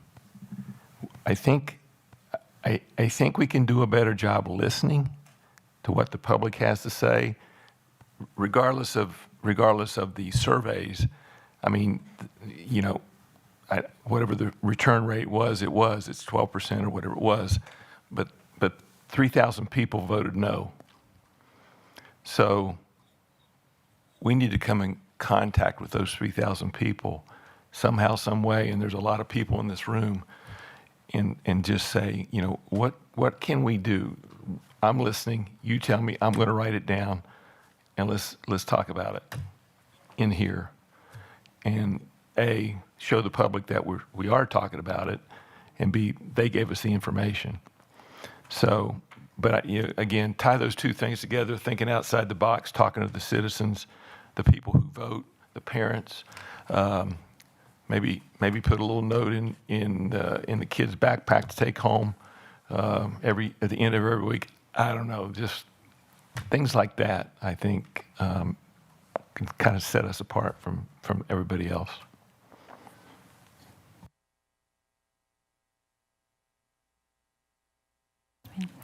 I wholeheartedly agree. And actually, what I was going to bring up is something that people have voiced a large interest in a number of times since I became involved in any way in any kind of local government was back in 2018 with the Equal Opportunities Commission, and we held these listening sessions that are required for the CDBG funds that the city gets. And there were 3 different listening sessions. I attended all 3 of them. And one was with, like the business community, one was with community service, all different stakeholder groups. And within the top 4 in all 3 of those groups was access to quality, affordable childcare. Recently, we were just bragging about, as we should, our students here at the high school participating in some work that the city is doing in their economic development around the thought of childcare. And we have the highest number, please correct me if I'm wrong, but I believe the highest number of students that graduate with an Act 59 industry recognized credential graduate with one in childcare. Unfortunately, and again, correct me if I'm wrong, but the last time I looked, I think the state average for what people get paid in the childcare industry, which includes directors, averages at around $10.50 an hour. It used to be $10.41, but that was many years ago, and I'm assuming it went up. So don't quote me totally on that number. I didn't prepare for this part of the conversation with that exact figure, but I guess what I'm leading to is we do have Fund 80, which allows us to go beyond our levy to fund things that are accessible to the entire community. And I'm curious, and I'm not coming with a fully formed idea, but I know that the city has done just outstanding work in developing relationships with the business community and different community groups around how do we create accessible, high-quality, affordable childcare for people in our communities. And I believe that there is a role for the school district there, whether it's through creating some sort of like a scholarship program with those graduates who have that industry recognized credential upon graduation in childcare, whether it's some spaces that we could use. And I'm just curious if, certainly not McNeil in the state that it's in, but if there are spaces in future planning for some thoughts around partnering. And again, I don't think we can take all this on, but partnering with existing, an existing will and other institutions and organizations to contribute this also to our community.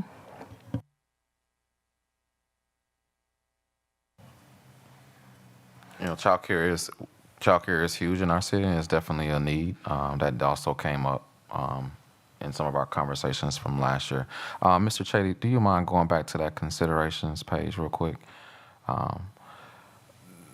So what I'm hearing the board say, and again, this is an open board conversation, and please chime in. Is there any other thoughts of how we should move forward?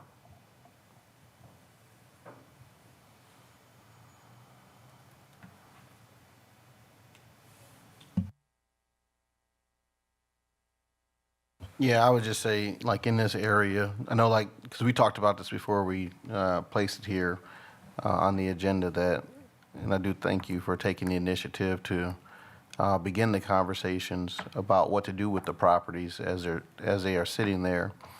And I do think, like, as has been mentioned, what are some unique opportunities that we have with these assets? Of course, we are in a position where we need money. But, is there $10.8 million in these assets, and can that be realized before budget considerations are made? And that's a no.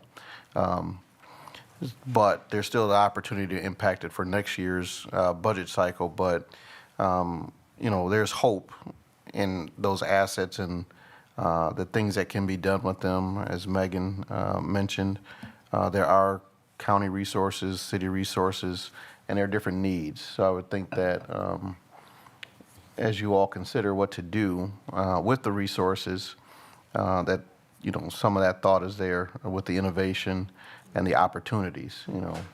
The Chinese proverb that there's chaos, but there's also opportunity in this, and look for the opportunity in it to do something that is necessary or will help us along in our other strategic plan, our other goals in our strategic plan.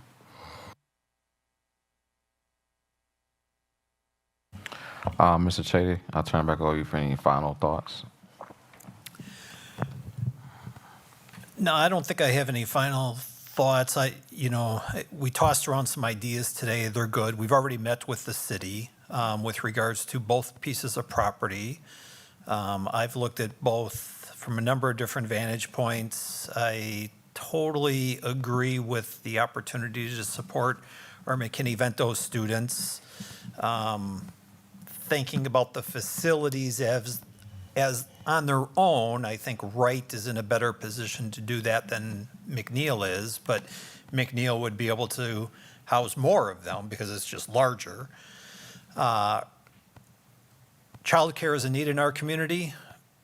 Wright could be an ideal childcare location. Both pieces of property are prime for some type of residential development, either affordable living, single studio apartments, 1-bedroom, 2-bedroom apartments, probably more so at Wright than McNeil. But, it's all on the table.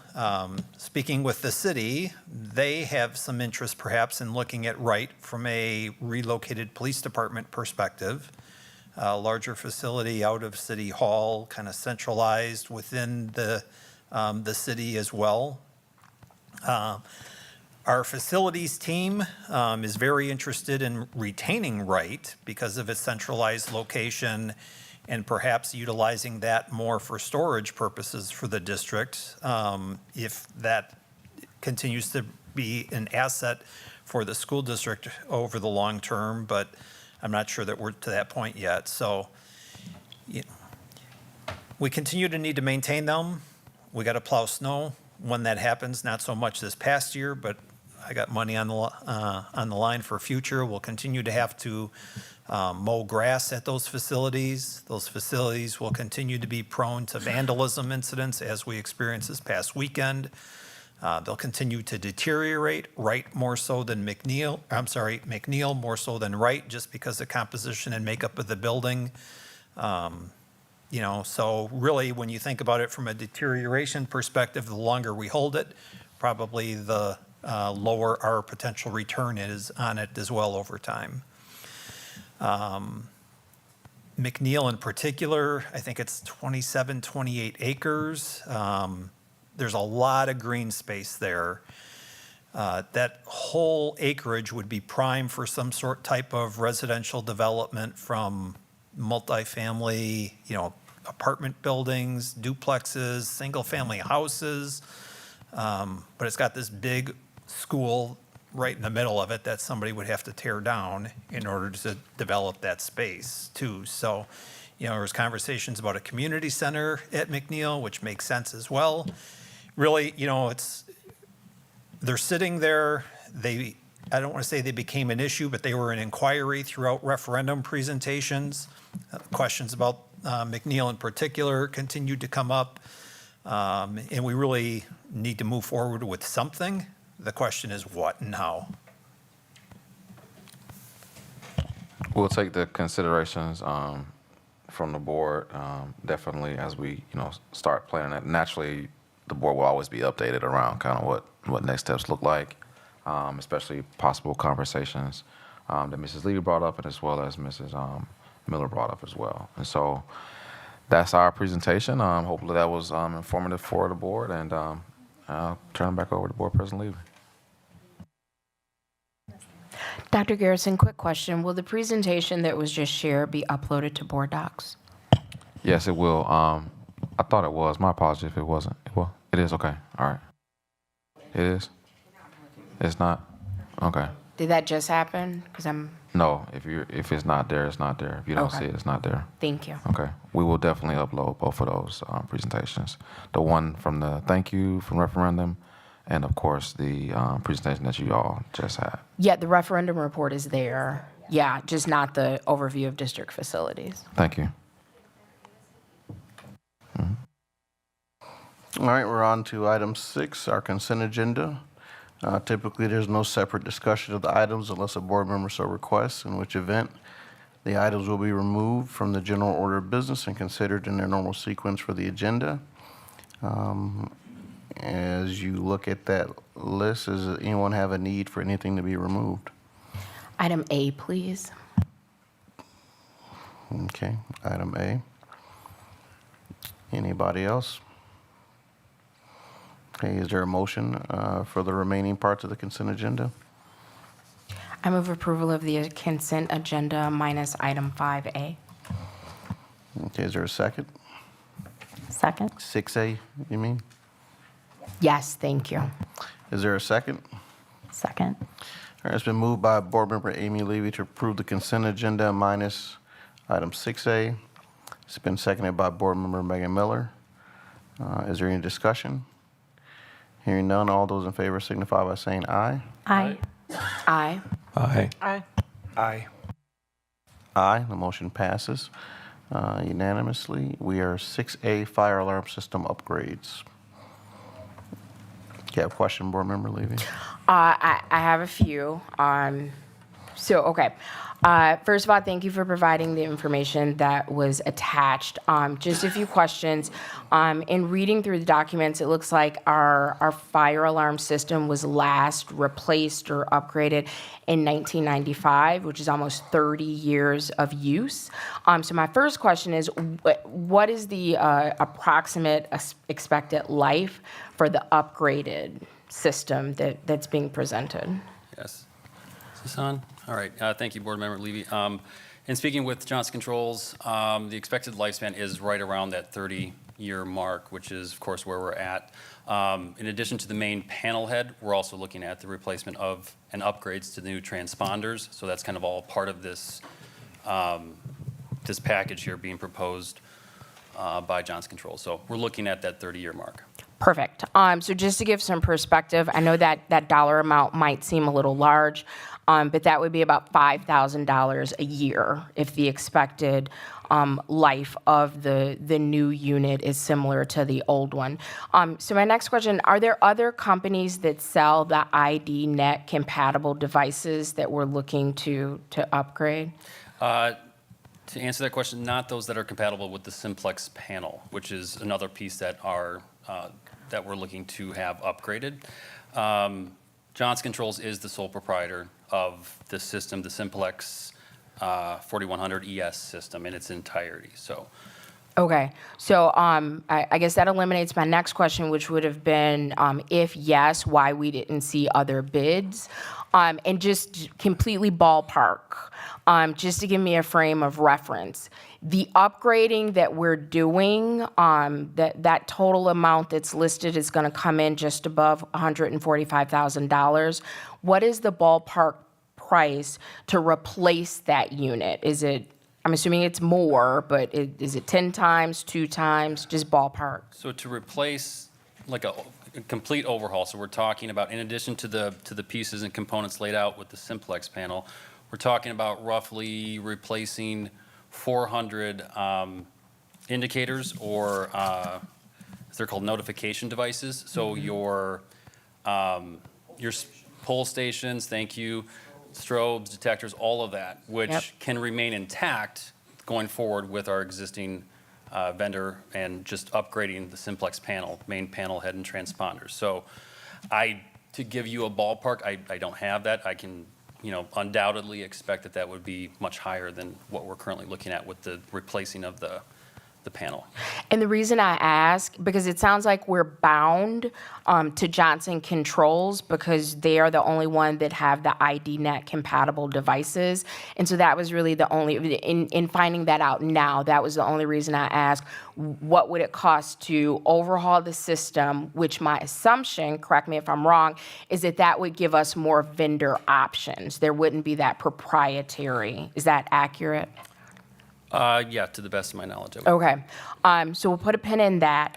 So the following clause in the quote concerns me, and I'm hoping you can make it make sense. It says, does not bring building to current code. Devices were replaced on a one-to-one basis with existing devices. So if we do all of the things that are listed, I'm hoping that statement doesn't mean what I feel like it means as a literate person reading it, does not bring building up to code. Board Member Levy, can you Yeah, point me on absolutely. that page in the So that is on page 2, a little bit higher than halfway down, and it says, please note the following. And that's the first bullet point. Does not bring building to current code. Devices were replaced on a one-to-one basis with existing devices. So I believe what that is suggesting is the current state with, for instance, we'll take a look at the MapNet indicators. Those components, those pieces have sunset about 2 years ago. So they're not replaceable. And it's not even a matter of lead time to get replacement parts. They're just non-existent. So Yeah. with regards to this statement about not being in compliance or up to code, I believe that's reflecting in what is being put out here under the initial paragraph in the proposal. So my concern is, and safety first, absolutely. I don't think anyone would dispute that. But if we're going to make upgrades, I want to know that we're up to code when we're done. And this quote specifically says that we won't be. Mr. Chidi, you want to? And that's concerning. Right, so I think in order for us to get the Beloit Memorial High School fire protection system up to code would require us to replace all of the pull stations, the smoke heads, et cetera, the strobes, so that they're addressable back to these main panels that we're replacing. Currently, when the fire alarm system is activated at the high school, we have a general idea as to where, but we don't have the specific as to what pull station was pulled. Right. Okay, help me understand, because this is not my lane of expertise. So be patient, please. Did you just say if a fire alarm goes off at Beloit Memorial, we don't know if that fire is in the chemistry lab or if it's in the kitchen? Or did I completely misunderstand what you just said? Well, I would say it's pretty close. I mean, Oh. we've got a general idea as to what part of the building it's in, Right. but we can't specifically identify. So like B hallway. Right. But you can't. Until you locate a technician from Johnson Controls who is probably retired and was an expert in '95 on the existing panel that can help troubleshoot you and punching in a bunch of indicator lights to get it to either reset or identify. But to the backstory, I told the committee earlier today, we've had about 4 false alarms, both after hours and during school hours. Yep. Tripping the system. Myself, Christy Kaufman, we walked through the building and literally had to, go with the fire chief to identify, which detector was messing up the system, because the existing panel with the transponders also outdating could not pinpoint us in the right direction. Okay, so as always, I appreciate your honesty and your transparency. I am more concerned the further we get into this conversation than I was when I originally read the quote. So just to bring us back, if we do all the things that are recommended, we're still not going to be up to code. And it sounds like in order to be up to code, we would have to do that crazy thing that I just asked about replacing the system, and that would give us more vendor options. Is that accurate? Yeah, I would say so, because, that was an option that we considered. Do we move away from the simplex head unit? This building's a good example. The fire panels across the hall here, it's an Edwards Fast System. Edwards Fast Systems can be serviced by anybody. Yeah. Whereas simplex is Johnson Controls. You got one choice. I think, oh, sorry. There you go. Good. Yeah, you asked a good question earlier about, hey, if you did that, how much might it have cost? Right. I would venture to guess that you're probably talking about 3 times the current price, to replace the system in its entirety at the high school. So it probably would run about $500,000 would be my guess. But we would be up to code, and when we do need to make replacements or have work done, we could do a competitive RFP and be certain that we are meeting our fiduciary responsibility to the community and maintaining the safety of our students. Can I jump in real quick? Absolutely. So just a thought. I also think, and correct me if I'm wrong, Mr. Bricko, with updating this panel, we would be able to identify some other things that's probably broke with an updated panel. You didn't get to that yet? Okay, you're going to get to that, correct? Outdated, yeah. Yeah, Correct, and so correct, Dr. Garrison. I think that's the code, because when I, of course, overviewed this as well, I thought that's the way I read it. But if we update, we'll be able to possibly know what else is, I hate to say it, broken in Bullard Memorial High School. I'm saying that kindly, okay? But this is a step that we have to take in order to possibly identify what else is possibly faulty by upgrading this panel. Dr. Garrison, it was like I asked you to create that segue. All right, here we go. The following, okay, hold on. Let me scroll down in my notes so I don't get excited and ahead of myself. The following quote in the quote also concerns me. The following additional expenses are not included in the quote. So any additional materials, so like you said, we're not gonna know how much this is actually gonna cost until we start replacing it. So I don't want to put the cart before the horse, but I would be much more comfortable with this coming back to us and us having a real understanding about how much it would cost to replace it. So 1, we would be up to code, and 2, we would have vendor flexibility for upgrades and for maintenance. Okay, so with that being said, the things that we don't know with respect to additional cost outside of the $145,000 is any additional materials, all AHJ additional requirements, and I have no idea what that means, but that is not covered. Any existing devices that need to be replaced during functional testing, which would happen in these upgrades after the FACP upgrade, which I have no idea what the FACP is either, but it sounds very important. And then any troubleshooting / repair of existing wiring, like all of those things that I just listed are not included in the quote, and we won't know how much any of those things will cost until we sign a contract and move forward. And also any patchwork that would be needed is also not included. Now, the somewhat of a silver lining comes in that special note in the quote that includes a clause stating such issues will have, and I'm reading this verbatim, such issues will have to be resolved on a negotiated time and material basis. That's a little too vague for my liking. And then it continues to say estimated costs should and is our attempt to be covered in the allowance cost, which is still included in the price. So all of those things that I just listed that could be additional costs that we have no idea how much it could cost until after we commit and get into this. It seems like there is a set aside for allowance cost, but since the list isn't itemized with respect to cost, I'm not certain how much of that $145,000 is set aside for allowance costs. Do either of you gentlemen have any idea what that portion might be? No, Okay. it's not detailed. Okay, and then just a couple more questions. It says Fire Watch is not included.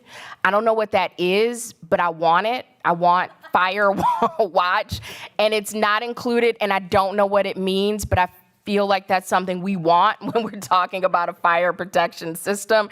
And then the final thing on my list is planned monthly progress billing. Like, is that set up, is that an industry standard that I'm just ignorant to? Because it seems like all of these additional costs are negotiated, but you have to say, yes, we want that before they will start. But the deposit/advance payment is 50%. The prior delivery materials is 20%. And then monthly progress billing, I'm not sure exactly what that entails, is your remaining 30% of what is essentially an unknown cost in addition to the $145,000. And not to beat a dead horse, if we agree to this and do all of this, we are still not going to be up to code, which I don't even know how it's possible that you can have a fire system that is not up to code. And you have students and teachers and all those wonderful people that make school happen.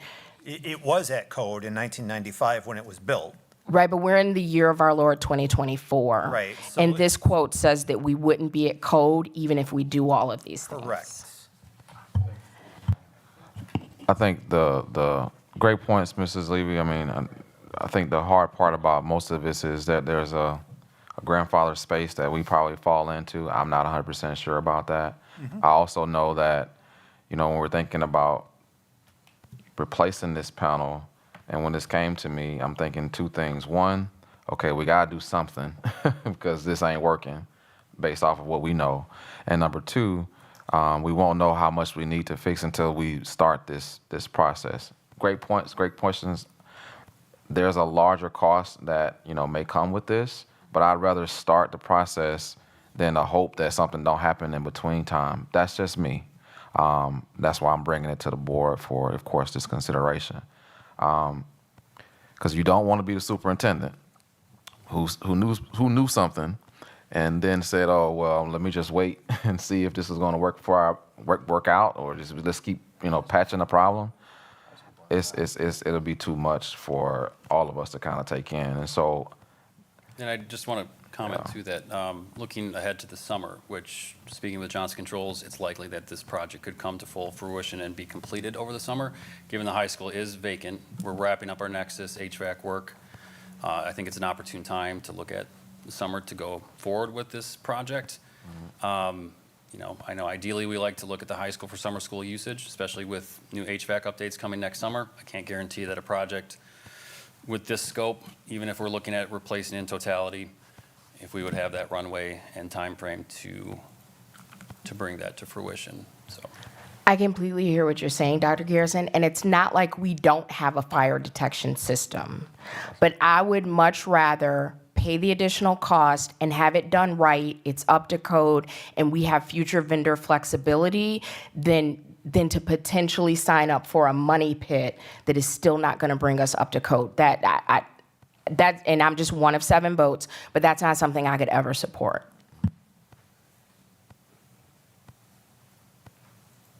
Are there other questions, board members? I didn't catch this earlier, but I think I found what, if you look at paragraph 3 on the front page, this platform will also allow the school to be positioned for notification devices to be converted to speaker strobes required per current code. Does that mean that when the strobe goes off, it tells the tells the people to get out of the building. Essentially. Right. Yeah. And the Okay. current requirement is, and again, I'm not an expert in all of these realms, but 15 decibels above ambient noise. So this system would bring us to that.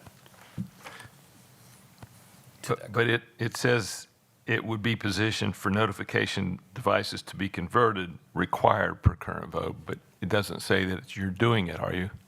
Correct. So if you Yeah. think about, there are strobes and horns probably throughout the facility. And when somebody pulls a fire alarm or whenever the panel is activated, those flash and sound. Current code says that there ought to be an enunciator that says fire, fire, something to that effect, which our current units don't have the capacity to do. So replacing the system allows us to retain, think of the fire alarm panel or system at the high school as a 400-piece operation. We're replacing about 40 pieces, the 40 most important pieces from the head unit. But there's 360 other devices throughout the building that would need to be replaced to kind of bring us up to current code. So this provides us the opportunity to do that over time. We just, didn't look at doing it immediately. Not to say we shouldn't. Funding may not permit for that, and the timing of getting the project done with regards to this summer work might be challenging too.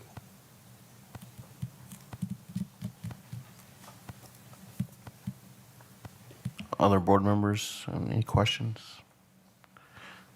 So I do have a couple questions. One, so like a brand-new system for our existing building, you say that would be about 500,000, around an estimate? That would be my guess. That would not be a Simplex Johnson Controls panel, I wouldn't think. I mean, Tommy can ask Jason, the rep, to kind of give us a full-blown quote, or at least a ballpark on bringing everything up to code with Simplex, but Which you're talking about replacing about 400 notification devices throughout the building. And then a timeline kind of roughly, is that not completed by start of school next year? If we were to, a total replacement, is that what you're saying? Right, total, this is 30 years ago. This is a new system to take us to the next 30 years. Yeah, if we were to go that route with the total, I can't confidently say that it would be complete by the end of. Okay, so then so as we're existing, like this $145,000 worth of work is what's needed, has been assessed to deal with for where we're at right now. Correct. So then I think about, like, I know we've got that facility study, and we've got about $23 million in end of year of end of life cycle projects that were just for this year. Is this one of those projects, or is this a different project? Something that, we just found this one.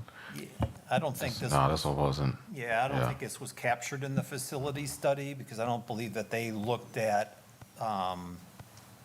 life safety systems. Okay. So kind of as I'm thinking about this, I know that we have our facility study that identified $23 million worth of end of life cycle. Like, things are working, but when they go, they're gonna go. And they could be addressed at this time. And so when you share that this is a project of $145,000 or possibly $500,000, that is not even within that, that's another space to explain what our financial needs are in our district and the types of choices that we're making.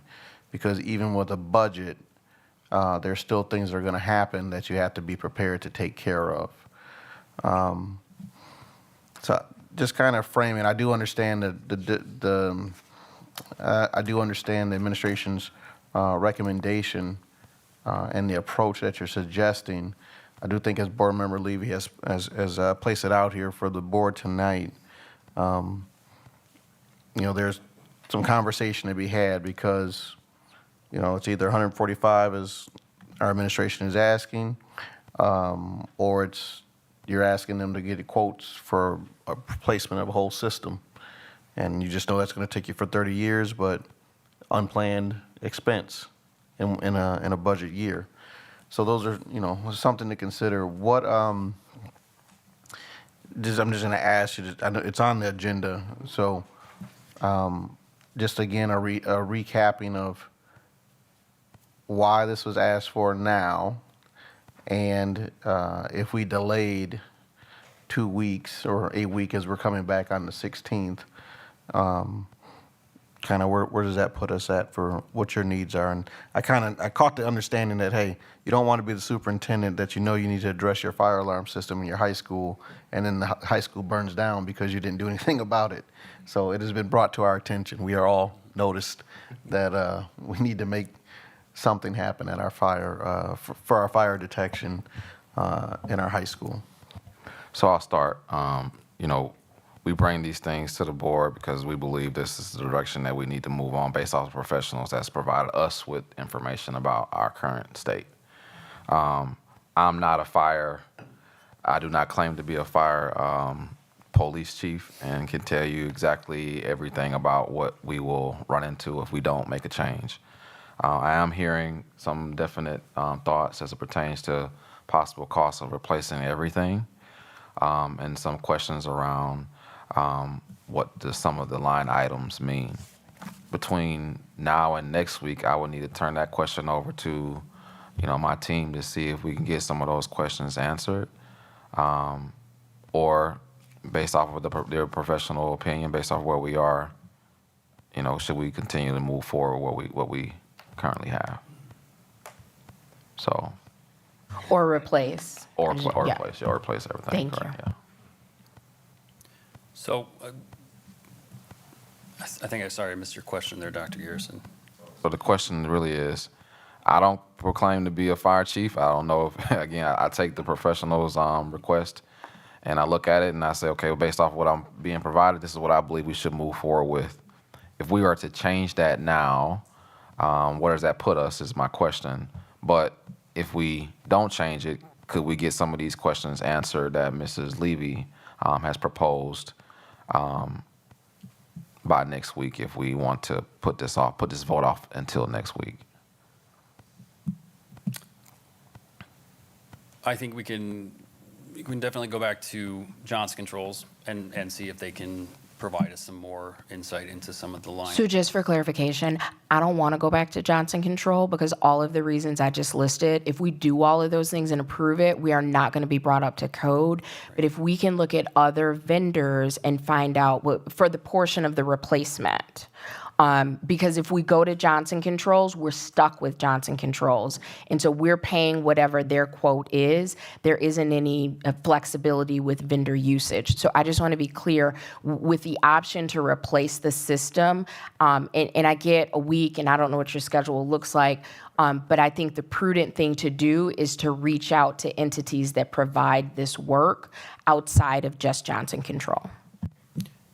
To go about a formal RFP process, or You can't do a formal RFP in a week. I'm not telling you anything you don't know, but a conversation and a rough quote, I think could, and again, I don't know your schedule, I don't want to overstep, but that is more reasonable in a 7-day window than a formal RFP. yes, I can certainly reach out to other entities. Siemens was another vendor that was brought up. Certainly not compatible with what the Simplex panel that we have now, but yeah, I can reach out to other entities to.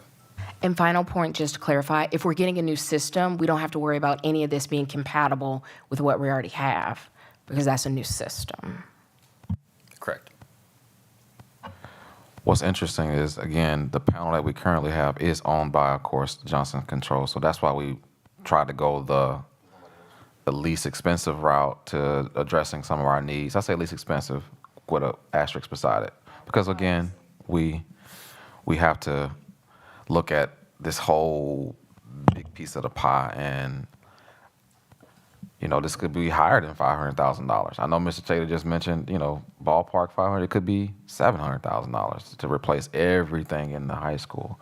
And again, these are the conversations that we're having right now, but of course, I'm also having side-by-side budgetary conversations where it makes it that much harder for us to go about doing our day-to-day business without funding. So am I hearing this is as consistent from the board, or is this more so just a discussion at this point in time? Well, right now, I would say it's just kind of in the discussion area, looking at consensus. I know that, like I say, it's on the agenda because it needed to be brought up. So we are now aware, whereas a week ago, we weren't aware that we need to address our fire system in high school. So now, on today, 4/9/2024, we are all aware it needs to be addressed. The question was about, we address it on 4/9, or we address it on 4/16, or you address it after 4/16. What impact is that to the work that needs to be done? Board Member Levy's questions about, because we do have an older system that is sole proprietor Johnson Controls, and they've provided us, like $145,000 quote, and I do understand that was the administration's recommendation. The question that I was asking was more so that, it's not prohibitive that the board might not decide to go with that solution to this problem, because you never know what these 7 people will do. But it's also, if there's time to understand what a full replacement would be and what that would entail, the board could decide that, hey, we'd rather know that the high school is protected the way that it should be for the next 30 years, and might make that decision. So that was the purpose of my asking the question, so that there's some room to decide.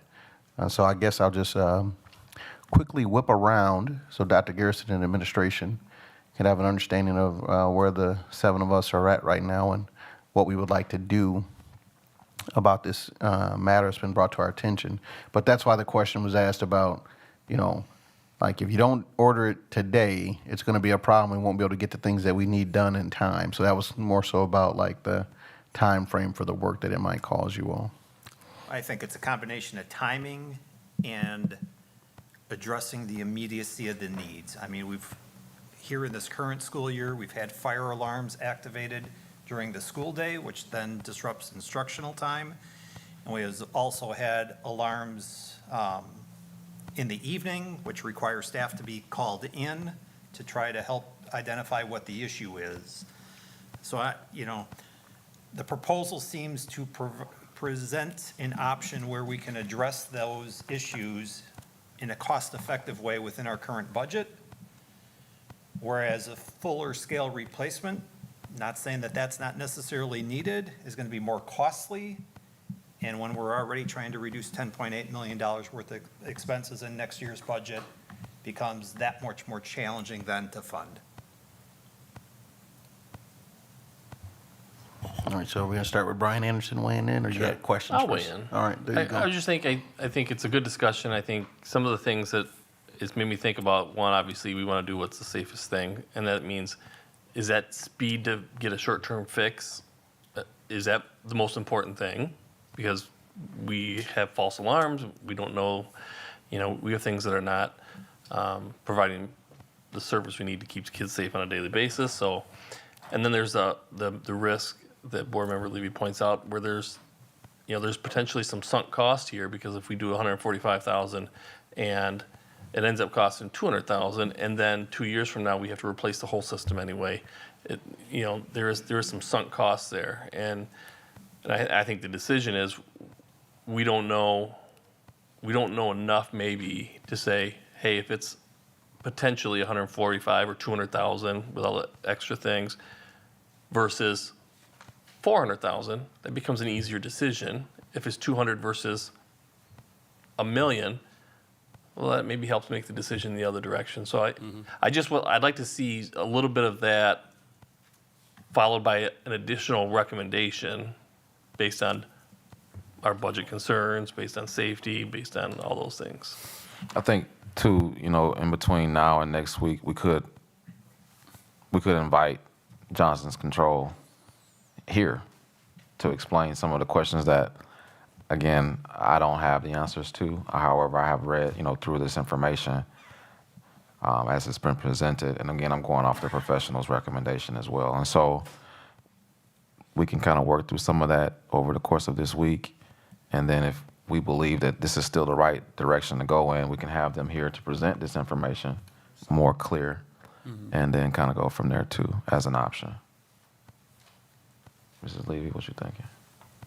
Exactly. I would love to speak to someone from Johnson Control. And I would also love to have quotes about replacing the system. So I think both of those things are a great pairing for our next meeting. Thank you all in advance. I'm just asking everybody to kind of weigh in so we understand where our consensus is at. I have another couple questions. Go ahead and ask. Code has been mentioned in here three times. So when we have work done, do we have it inspected so that it is up to code? Yes.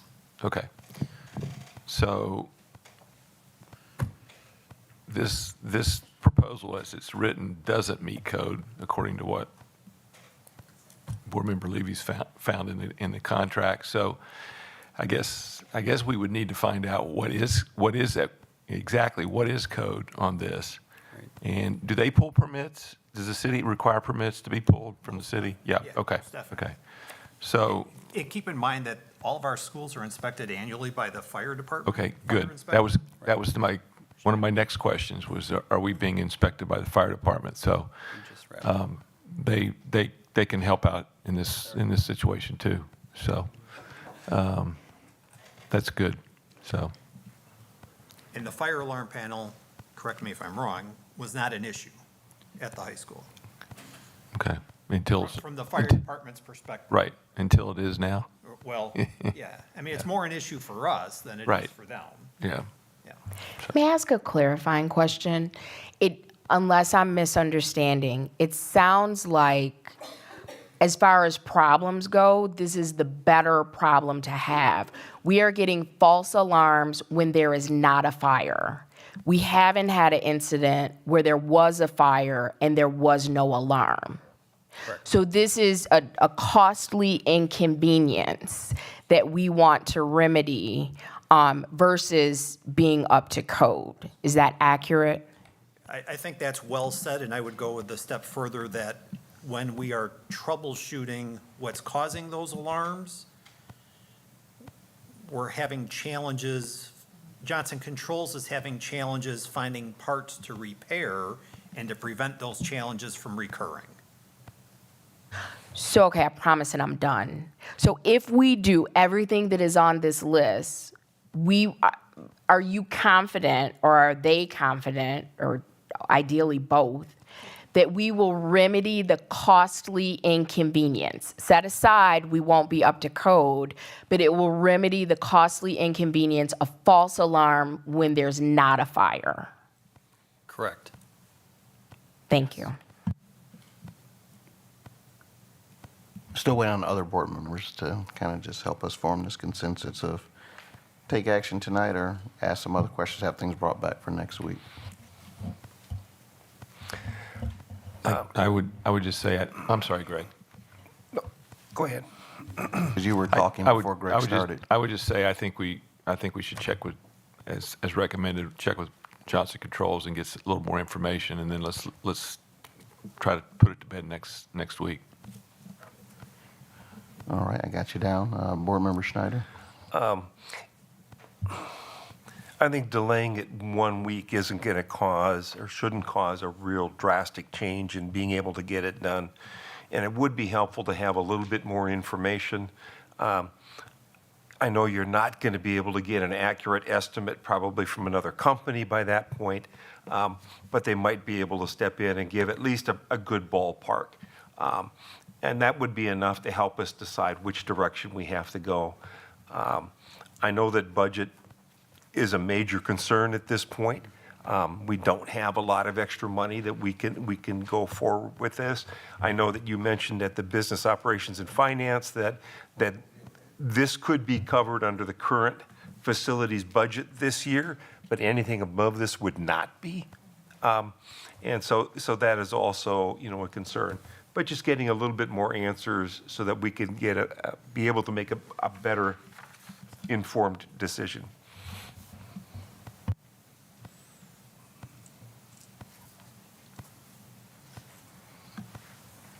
Megan, Tia?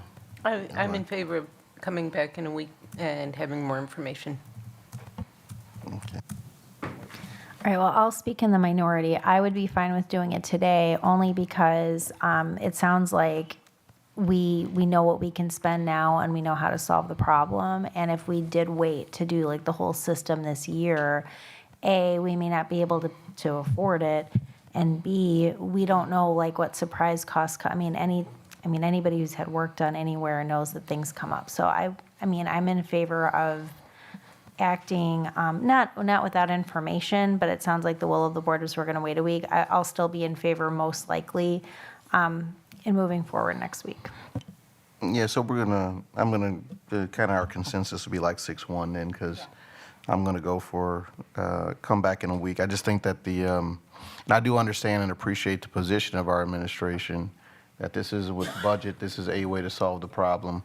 The only thing that, the place I'm coming from is that, and I think this is a way to begin to talk about things that are gonna come up in our budget and related to spending, is that, we have money issues and we have to talk about how we're gonna spend money, and different things are gonna come.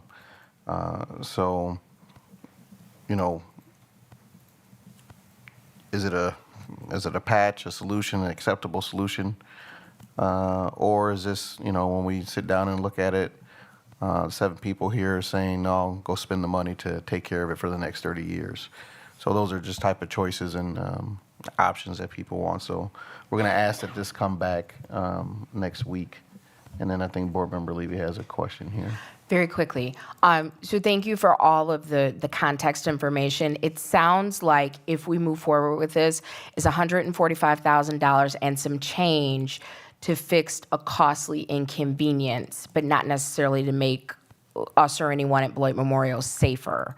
Could you give us a rough estimate for when we reconvene this conversation of how much it is costing us for the false alarms for fires that are not there? And then we can, because that's the only thing that this is resolving. So if that's $30,000 versus do we spend $145,000 minimum to fix a $30,000 problem? That would be helpful as well. Sure. Thank you. Certainly. One of the other things that I would say is you bring that also is you have to begin to think about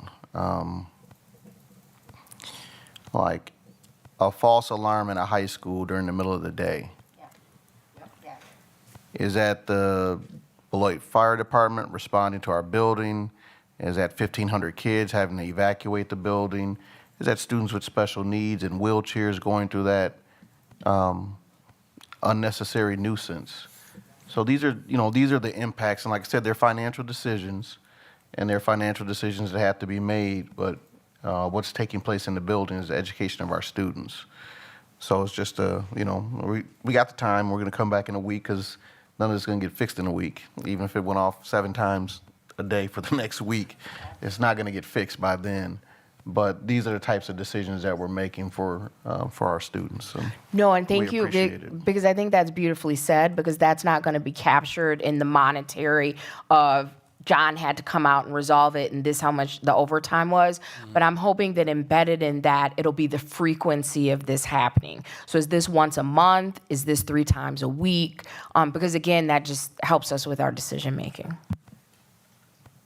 And if I may just clarify, like I did hear us say that like the fire department inspected our buildings and we are safe. Is that correct? Correct. Great, We just okay. wrapped up inspections this past. Perfect. So like we are safe, like we feel good sending our kids there. We're just trying to resolve just this problem, right? Perfect. Thank you. Right, no one said that the system does not work, that there is a real fire, things are not being detected. That's not what the problem is.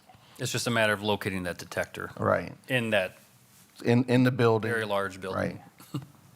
Right. What kitchen, what room, right. Right. Gotcha. So we'll bring that over to next week. We're now on to 7A, future board meetings. Policy Committee meeting tomorrow, Wednesday, April 10th at 5:30 p.m. Special board meeting, expulsion hearing, Thursday, April 11th at 6 p.m. Teaching, Learning, Equity, and Pupil Service, Tuesday, April 16th at 5:30 p.m. Human Resource meeting, Tuesday, April 16th at 6:30 p.m. Regular board meeting, Tuesday, April 16th at 7 p.m. Swearing in and board organizational meeting, Monday, April 22nd at 5:30 p.m. And possible special meeting, Tuesday, April 23rd, 5 p.m. So we're now on to item 8A, executive session. Typically, the board meets in closed session per state statutes listed below. And so a motion may be made and a vote taken to convene the Board of Education into closed session pursuant to Section 19.85, parentheses 1, parentheses C, of the Wisconsin State Statutes relative to the superintendent's contract and pursuant to Section 19.85, 1, parentheses E, of the Wisconsin State Statutes relative to BEA negotiations and Section 19.85, parentheses 1G, of the Wisconsin State Statutes for conferring with legal counsel regarding negotiation strategy. Is there a motion? So move. Second. It's been moved by Board Member Amy Levy, seconded by Board Member Greg Schneider. Is there any discussion? Mrs. Shope, can we have a roll call vote, please? Yes. Excuse me, yes. Greg Schneider, Aye. Amy Levy, Aye. Megan Miller, Aye. Brian Anderson, Aye. Brian Nichols, Aye. and Tia Johnson, Aye. and Sean Levy. Aye. Motion carried unanimously. All right, and the board may reconvene in public session in order to take action, if necessary, on the items discussed and closed. And if we're not, we will be adjourning from closed session.